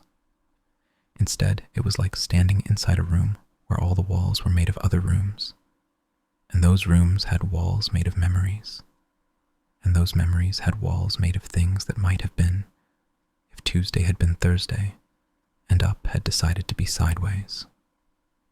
"This is deeply uncomfortable," Howl said, his voice echoing in ways that suggested it was also being said yesterday and tomorrow simultaneously. "Don't look at the walls too long," the witch advised, though she was staring at something to their left with fascination. "I can see myself at age 9, deciding whether to become a witch or a librarian." "You considered being a librarian?" Sophie asked, trying not to look at the wall that showed her own possible future spreading out like a deck of cards. "I liked the quiet and the organized decimals, but then I discovered I could set things on purple fire, and that seemed more interesting." The sleeper's presence wrapped around them more tightly, and Sophie realized it was shaking, or whatever the equivalent was for a bodiless entity. "I can feel it," the sleeper said, its not voice thin with strain. "My other half, it's... oh no." "What's wrong?" Sophie asked. "It's angry. 300 years of being incomplete, and it's furious about it." Before anyone could respond, something enormous moved in the not distance. It was like watching a mountain decide to be a wave, if the mountain was made of condensed wisdom, and the wave was purple resentment. "Is that my other half?" the sleeper asked in alarm. What approached them was, indeed, the sleeper's other half, but 3 centuries of isolation had not been kind. Where their sleeper was enthusiastic purple chaos, this was cold, crystallized order, tinged with the kind of purple you see in bruises. It moved through the between like it owned it, which after 300 years it probably did. You, it said, and its voice was actually a voice, not a not voice, which was somehow more disturbing. You're the part that got to stay, the part that got to sleep while I was conscious every second of 300 years of nothing. I didn't choose, the sleeper began. No, you just got lucky. Unconscious while I counted every moment, aware but unable to act, complete enough to understand what I was missing, but incomplete enough to do nothing about it. Well, this is going well, Howl muttered. The other half turned its attention to them, and Sophie felt its regard like winter moonlight made of judgment. And you brought humans? How quaint. Let me guess. You've been playing house with them, making friends, having dinner parties? Yes, the sleeper said with surprising firmness. They're wonderful. Wonderful. The word dripped with 3 centuries of sarcasm. I've been guarded by an insane dream cat for 300 years, and you think humans are wonderful? Where is the dream cat? The witch asked, looking around nervously. Oh, she's around. Midnight. The name echoed through the between like a dinner bell, and suddenly there was a cat, or rather, there was the suggestion of a cat, the possibility of a cat, the general theory of catness expressed through interdimensional instability. It was purple, because of course it was, the size of a small house, and had eyes that showed different centuries simultaneously. Fish? It said hopefully, and its voice was like listening to a lullaby being played backward on broken glass. Is fish? Been so long since fish. Only thoughts to eat. Thoughts taste purple. Everything purple here. Miss Fish. Sophie carefully pulled out the fish muffins. We brought tuna, with herbs. The dream cat's eyes, all 6 of them, when had there become 6, focused with alarming intensity. Fish muffins? Temporal fish muffins, Mrs. Fairfax corrected from somewhere. The between made it hard to tell where voices came from. They exist in multiple time streams. The dream cat burst into tears, not small, delicate tears, but huge, reality-warping sobs that made the between hiccup. Someone remembered midnight likes fish. 300 years, no fish, only purple loneliness and angry wisdom.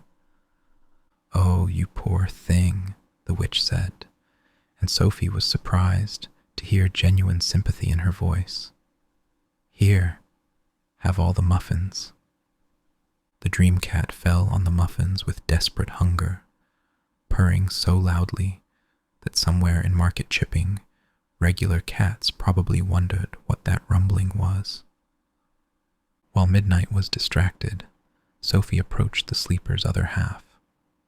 Up close, it was even more imposing, like standing next to crystallized time that had opinions about your life choices. You're angry, she said. You have every right to be. I have more than anger. I have 3 centuries of watching the world continue without me, able to see but not participate. Do you know what that's like? Actually, the witch said, stepping forward, I do. When I lost my powers, when I was just the elderly woman Howl and Sophie took in, I could see magic everywhere, but couldn't touch it. It was agony. The other half paused. You're the witch of the waste. I was. Now I'm just someone trying to help a friend. The other me is your friend? Yes. It comes to dinner on Tuesdays. It's trying to learn about boundaries and makes everything purple. but it means well. The other half was silent for a moment. Then, is it happy? Sometimes, Sophie said honestly. It's lonely for you, though. It knows something's missing.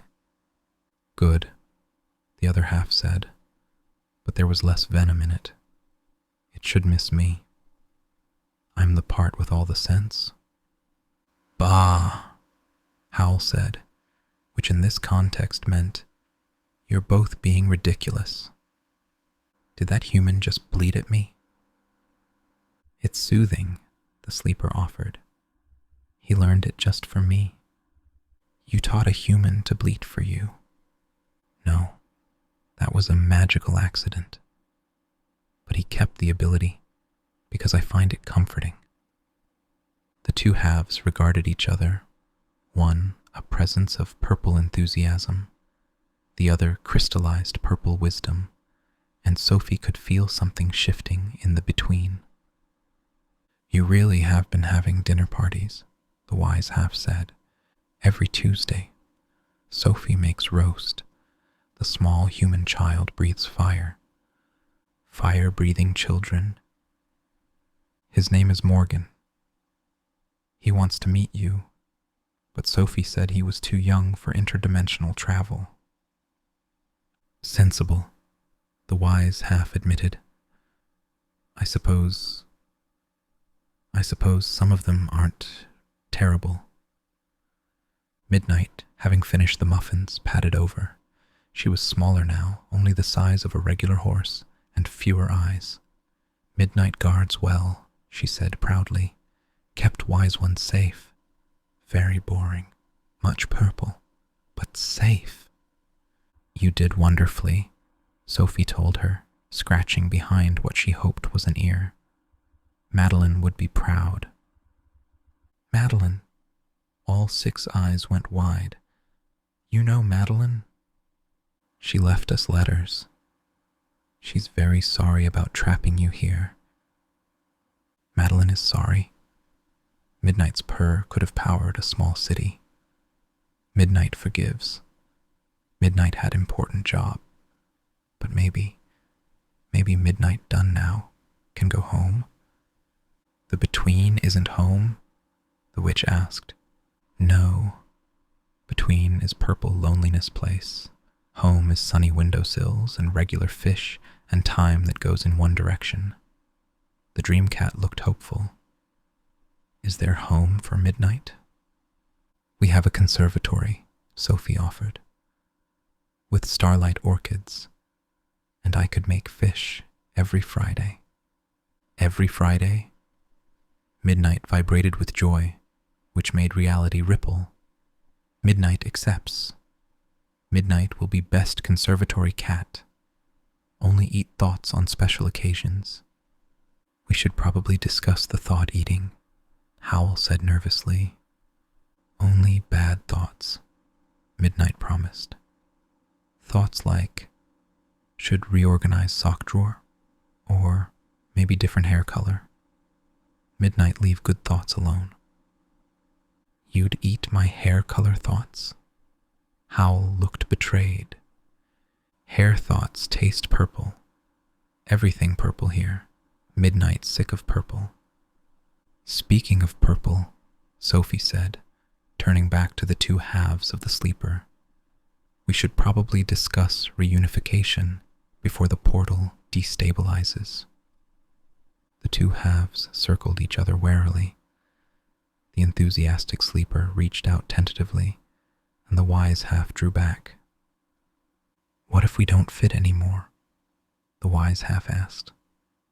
300 years is a long time. You've been sleeping, and I've been awake. We're different now. But we're still us, the sleeper said. Just experienced differently. You got the better experience.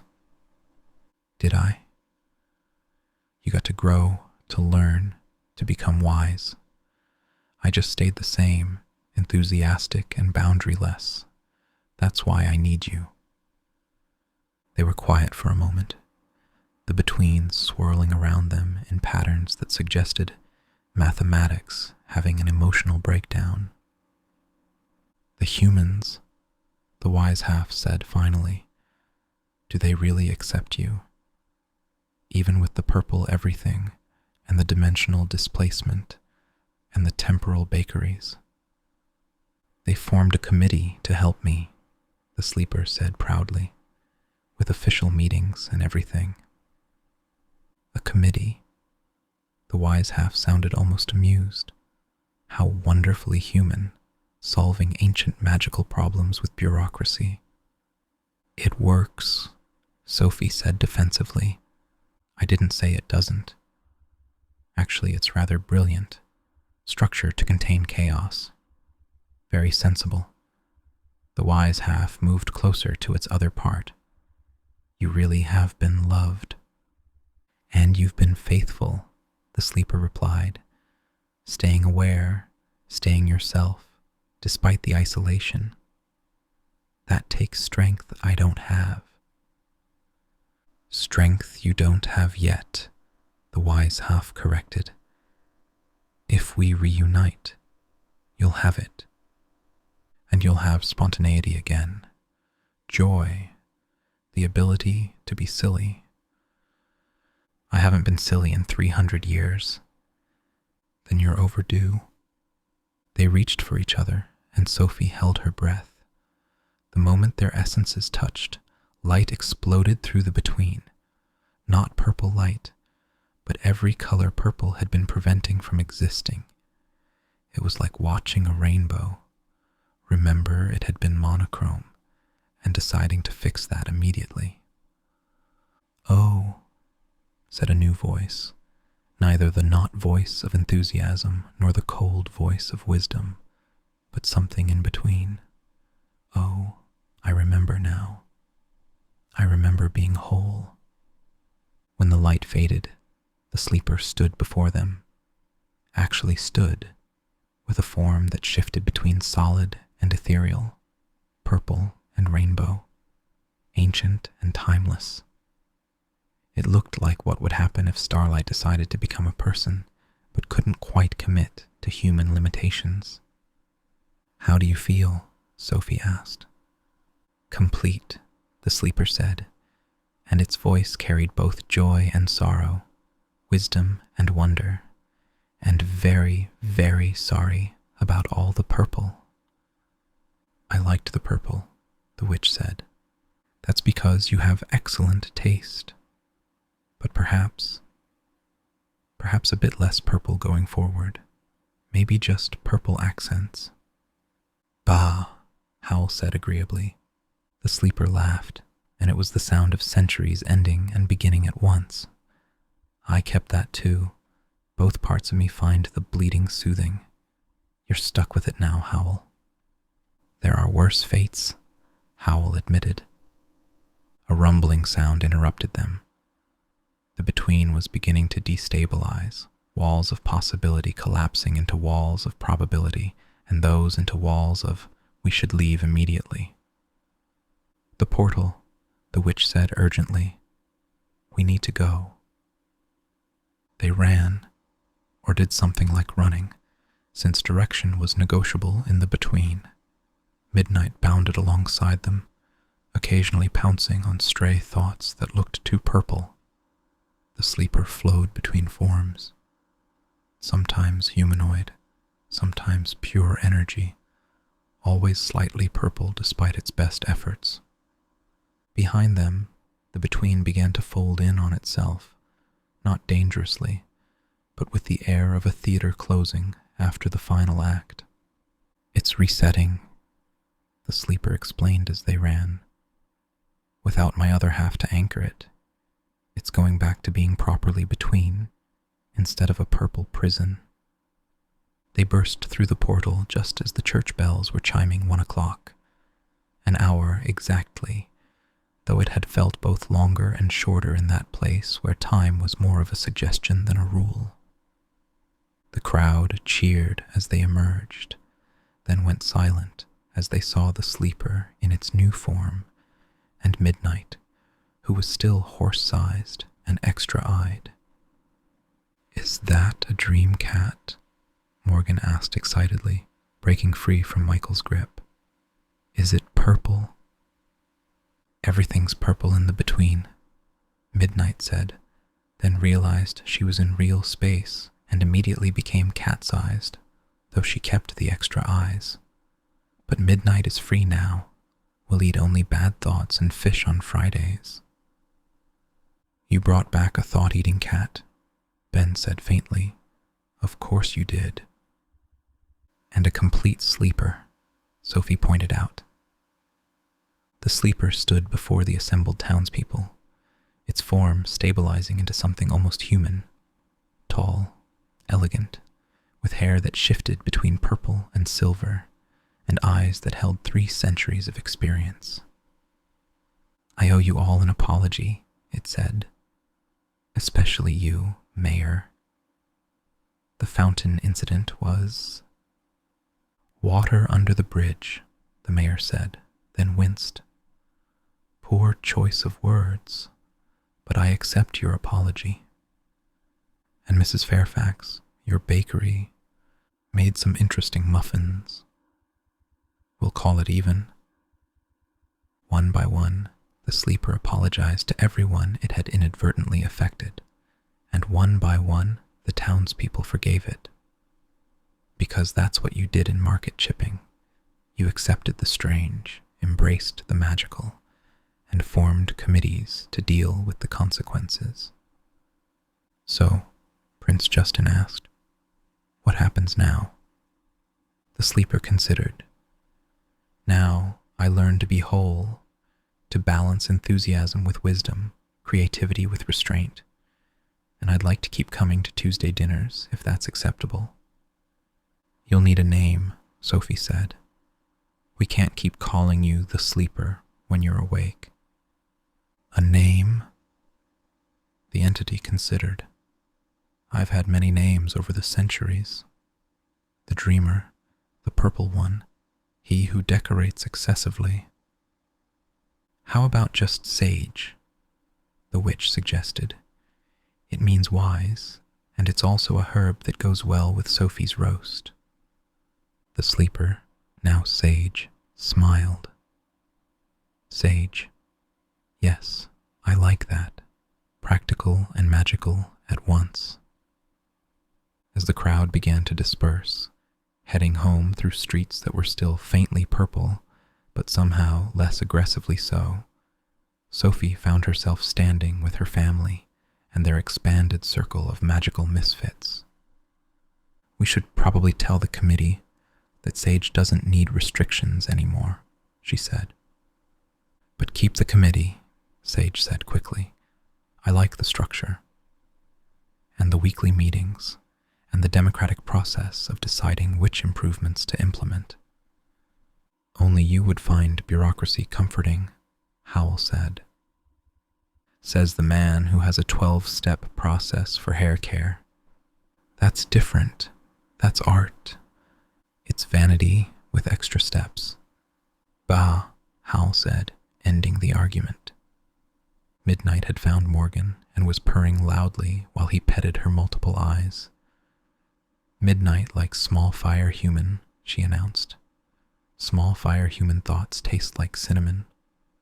"Please don't eat my son's thoughts," Sophie said tiredly. "Only bad ones. Like, should put fire in sister's dollhouse. That thought, very purple. Midnight eat that one for sure." "We don't have a sister," Morgan pointed out. "Yet," Midnight said mysteriously, then began grooming her extra-dimensional fur. As they walked home through the purple-tinged streets, Sophie reflected that their All Hallows' Eve adventure had ended better than she'd expected. They'd reunited an ancient entity, rescued a dream cat, and only mildly traumatized the town in the process. "Next year," Howl said, as if reading her thoughts, "let's have a nice, quiet All Hallows' Eve. No parties, no ancient entities, no interdimensional travel." "Agreed," Sophie said. Just a small family dinner, the witch added. With no magic, Ben said firmly. Except for Morgan's fire-breathing, Letty corrected. And Midnight's thought-eating, Michael added. And the castle will probably still be purple, Calcifer pointed out. And I'll need to practice my integrated form, Sage said. But other than that, completely normal, Howl finished. They all looked at each other and burst out laughing. Normal was clearly never going to be an option, but that was perfectly fine with all of them. After all, what was normal compared to family? Epilogue, in which next year arrives. 1 year later.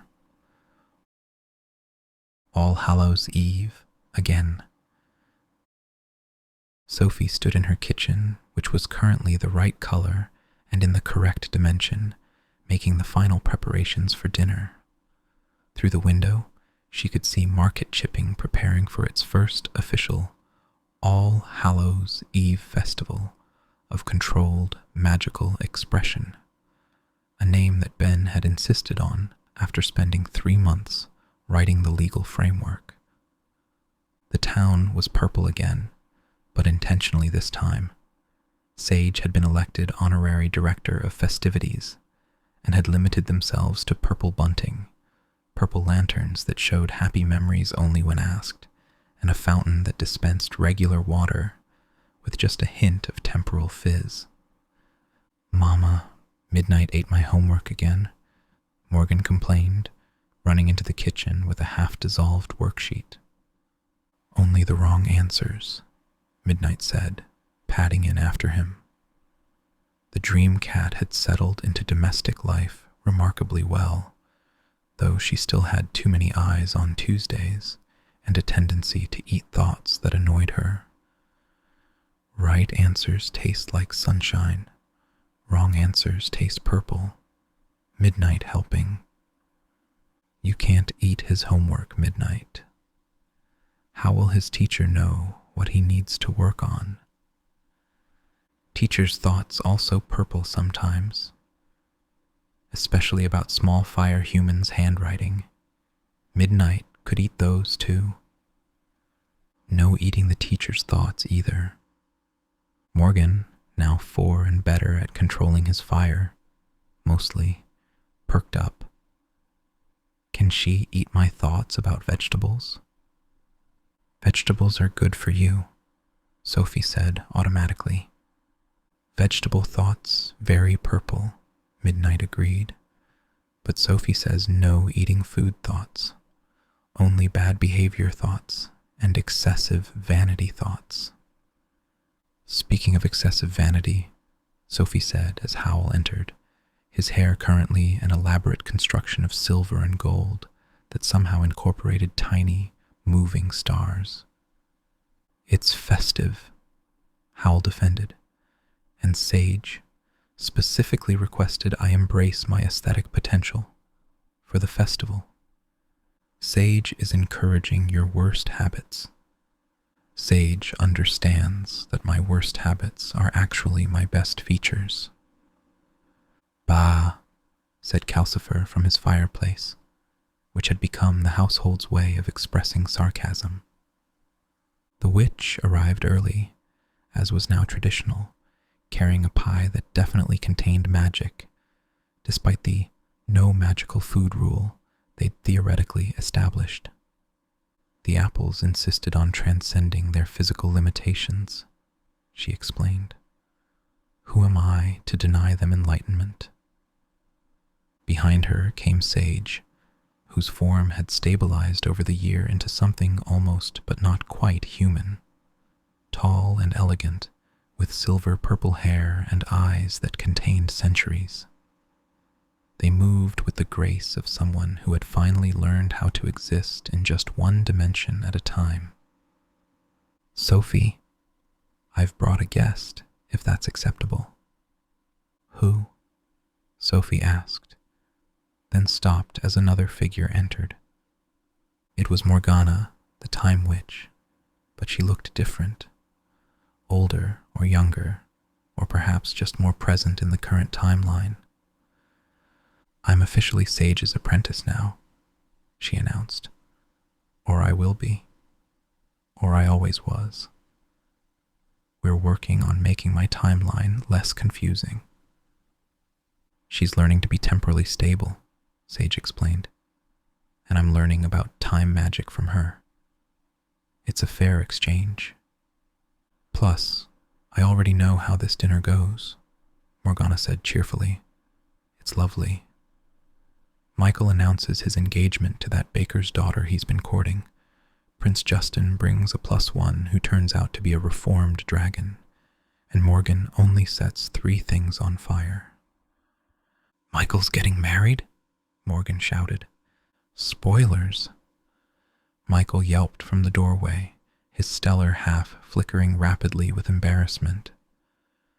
Behind him stood Jenny, the baker's assistant, who was laughing. "We were going to announce it at dessert," Jenny said, but she was smiling. "Though I suppose temporal inevitability takes precedence over dramatic timing." "I'm still announcing it at dessert," Michael said firmly. "Everyone just act surprised."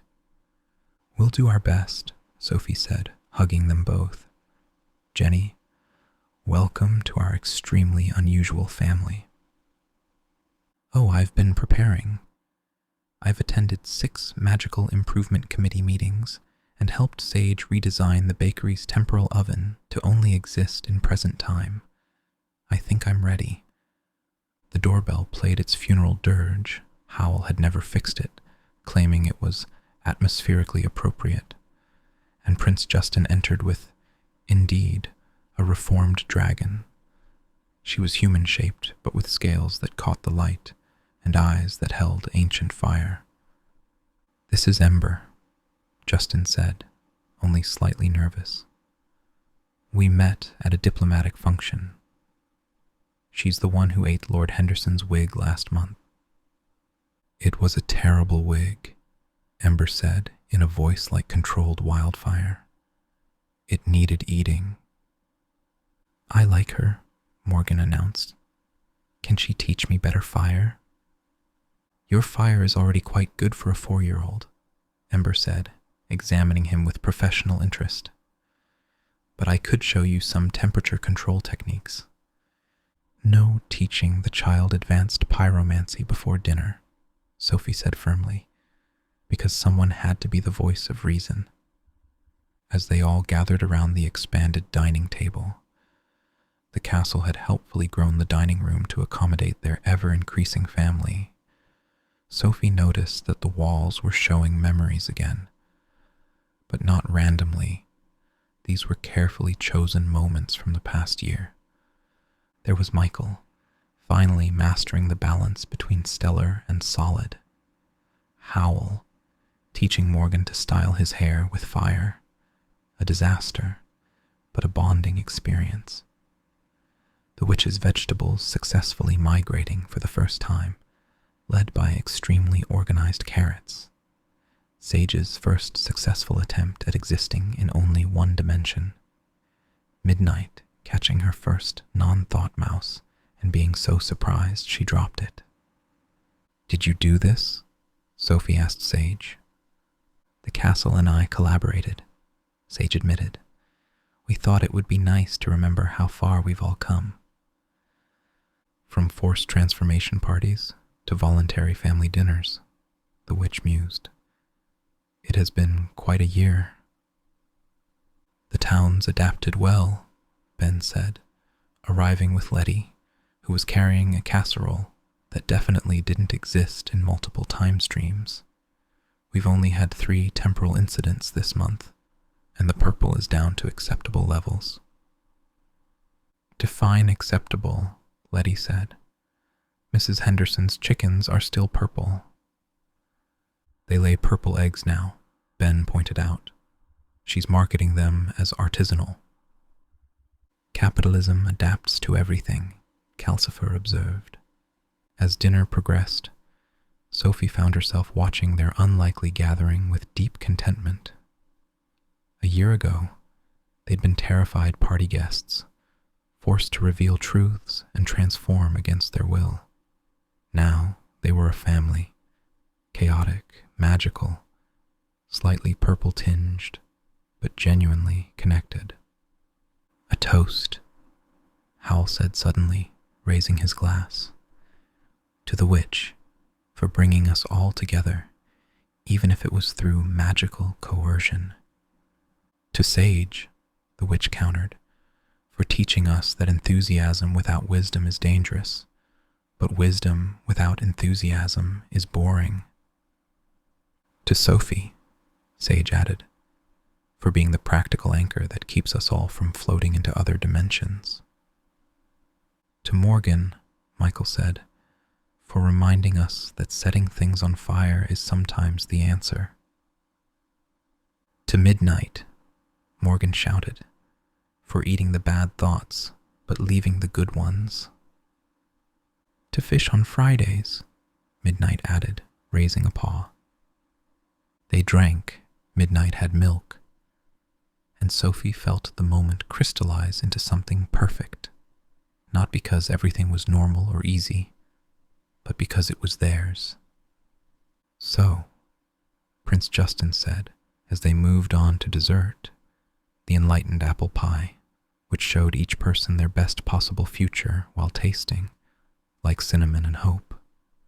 "Who's hosting next year's All Hallows Eve gathering?" "Not it," said everyone simultaneously, except Morgan, who shouted, "Me! I want to host." "When you're older and can control your fire better," Sophie said. "When will that be?" "When you stop trying to set your vegetables on fire at dinner." Morgan looked at his remaining carrots, visibly wrestling with temptation. Finally, with great effort, he ate them without incident. "There," he said proudly. "Now, can I host? Ask me again when you're 30. 30? The castle rumbled its amusement, making the dishes rattle in agreement with Sophie. The evening wound down as these evenings do, slowly, with multiple desserts, terrible jokes, Howl demonstrating his new ability to style his hair into actual constellations, and Midnight curled up on Morgan's lap, purring with 3 different harmonies. "Castle wants to show something," Sage announced suddenly. "It's been working on a surprise." The walls shimmered, and suddenly the dining room expanded, showing a vision of next year, the same gathering but larger, with Morgan proudly holding a small sister who had somehow inherited both Sophie's practical nature and Howl's dramatic flair. She was wearing a sensible dress, but had styled her baby hair into a mohawk. Jenny and Michael were there with wedding rings. The gingerbread chorus line was performing on the sideboard. "Castle," Sophie said, laughing despite herself. "No showing the future without permission." The vision faded, but the castle creaked smugly. It knew what it knew. As the guests began leaving, each taking home a container of leftover roast, Sage lingered. "Thank you," they said simply, "for everything, for accepting me when I was incomplete, for helping me become whole, for Tuesday dinners and committee meetings, and for treating an ancient magical entity like just another neighbor." "You are just another neighbor," Sophie said. "You're our neighbor who happens to be an ancient magical entity with a purple fixation and a tendency to exist in multiple dimensions. When you put it like that, I sound almost normal." "Normal is relative in market chipping." "Bah," Howl agreed, because some things transcended language. After everyone had gone home, or to their dimensional spaces, in Sage's case, Sophie stood in the conservatory with Howl, watching the starlight orchids bloom. They opened at midnight, as always, releasing light that fell like snow that remembered being stars. No regrets? Howl asked, echoing his question from a year ago. None, Sophie said. Well, maybe one. What's that? I do wish the castle would stop trying to make the bathroom purple. As if in response, they heard a delighted shriek from upstairs. Mama, the bathroom is silver now. Sophie and Howl looked at each other. I take it back, Sophie said. I want the purple back. Be careful what you wish for, Howl said, and kissed her as the clock struck midnight, and somewhere in the walls the castle hummed with satisfaction. Outside, Market Chipping slept peacefully under stars that were only slightly purple. The witches' vegetables patrolled their garden in orderly formations. Sage existed in 3 dimensions, but was only visible in 1. Midnight dream hunted through the town, eating nightmares and leaving pleasant dreams in their place. Michael and Jenny planned a wedding that would definitely involve stellar transformations. Prince Justin and Ember discussed the proper temperature for diplomatic fire breathing. And in the castle that walked on chicken legs, that had opinions about interior decorating, that housed a family made of reformed witches and vain wizards and fire-breathing children and adopted dream cats, Sophie Pendragon went to bed, content. Tomorrow would bring new chaos. The Magical Improvement Committee would meet. Someone would probably get transformed into something. The castle would definitely try to redecorate something. Morgan would absolutely set something on fire. But tonight, All Hallows' Eve had passed peacefully, surrounded by family both born and chosen, in a world where purple was an acceptable color scheme, and transformation was just another word for growth. Next year, Sophie murmured as she fell asleep, we're definitely having a quiet celebration. From somewhere in the between, the universe laughed, but kindly. The end. Or rather, the continuing, because in Market Chipping, nothing ever really ends. It just transforms into something new, probably purple, and definitely requiring a committee meeting to discuss. Author's note from the castle. If you listened carefully on quiet Tuesday evenings in Market Chipping, you could hear them. The sound of laughter from Sophie's dining room, the gentle hum of Sage existing contentedly in, mostly, 1 dimension, Midnight's purring as she digested particularly purple thoughts, and Howl's occasional bah when words failed to express his feelings.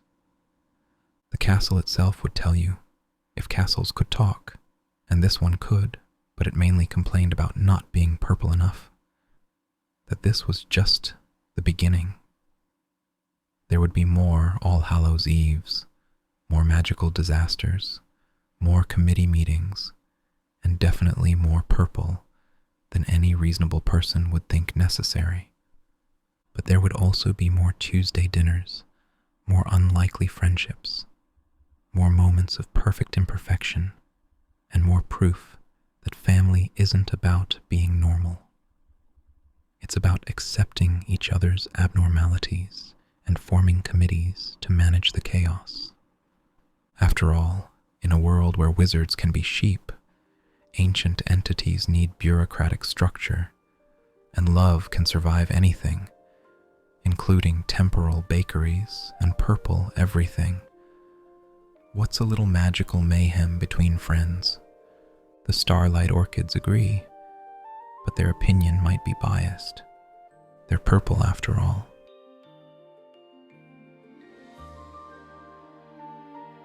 Thanks for spending some time with me tonight. I hope I helped you unwind and drift a little closer to sleep. If you're enjoying these readings, there's a whole library of full books and cozy chapters waiting for you over on my Patreon. If you are already a member, then I thank you. It includes exclusive content, bonus episodes, and early access to new releases. You can also become a YouTube member if you haven't already, to listen ad-free and explore hundreds of other relaxing readings anytime you like. I'd love to have you there.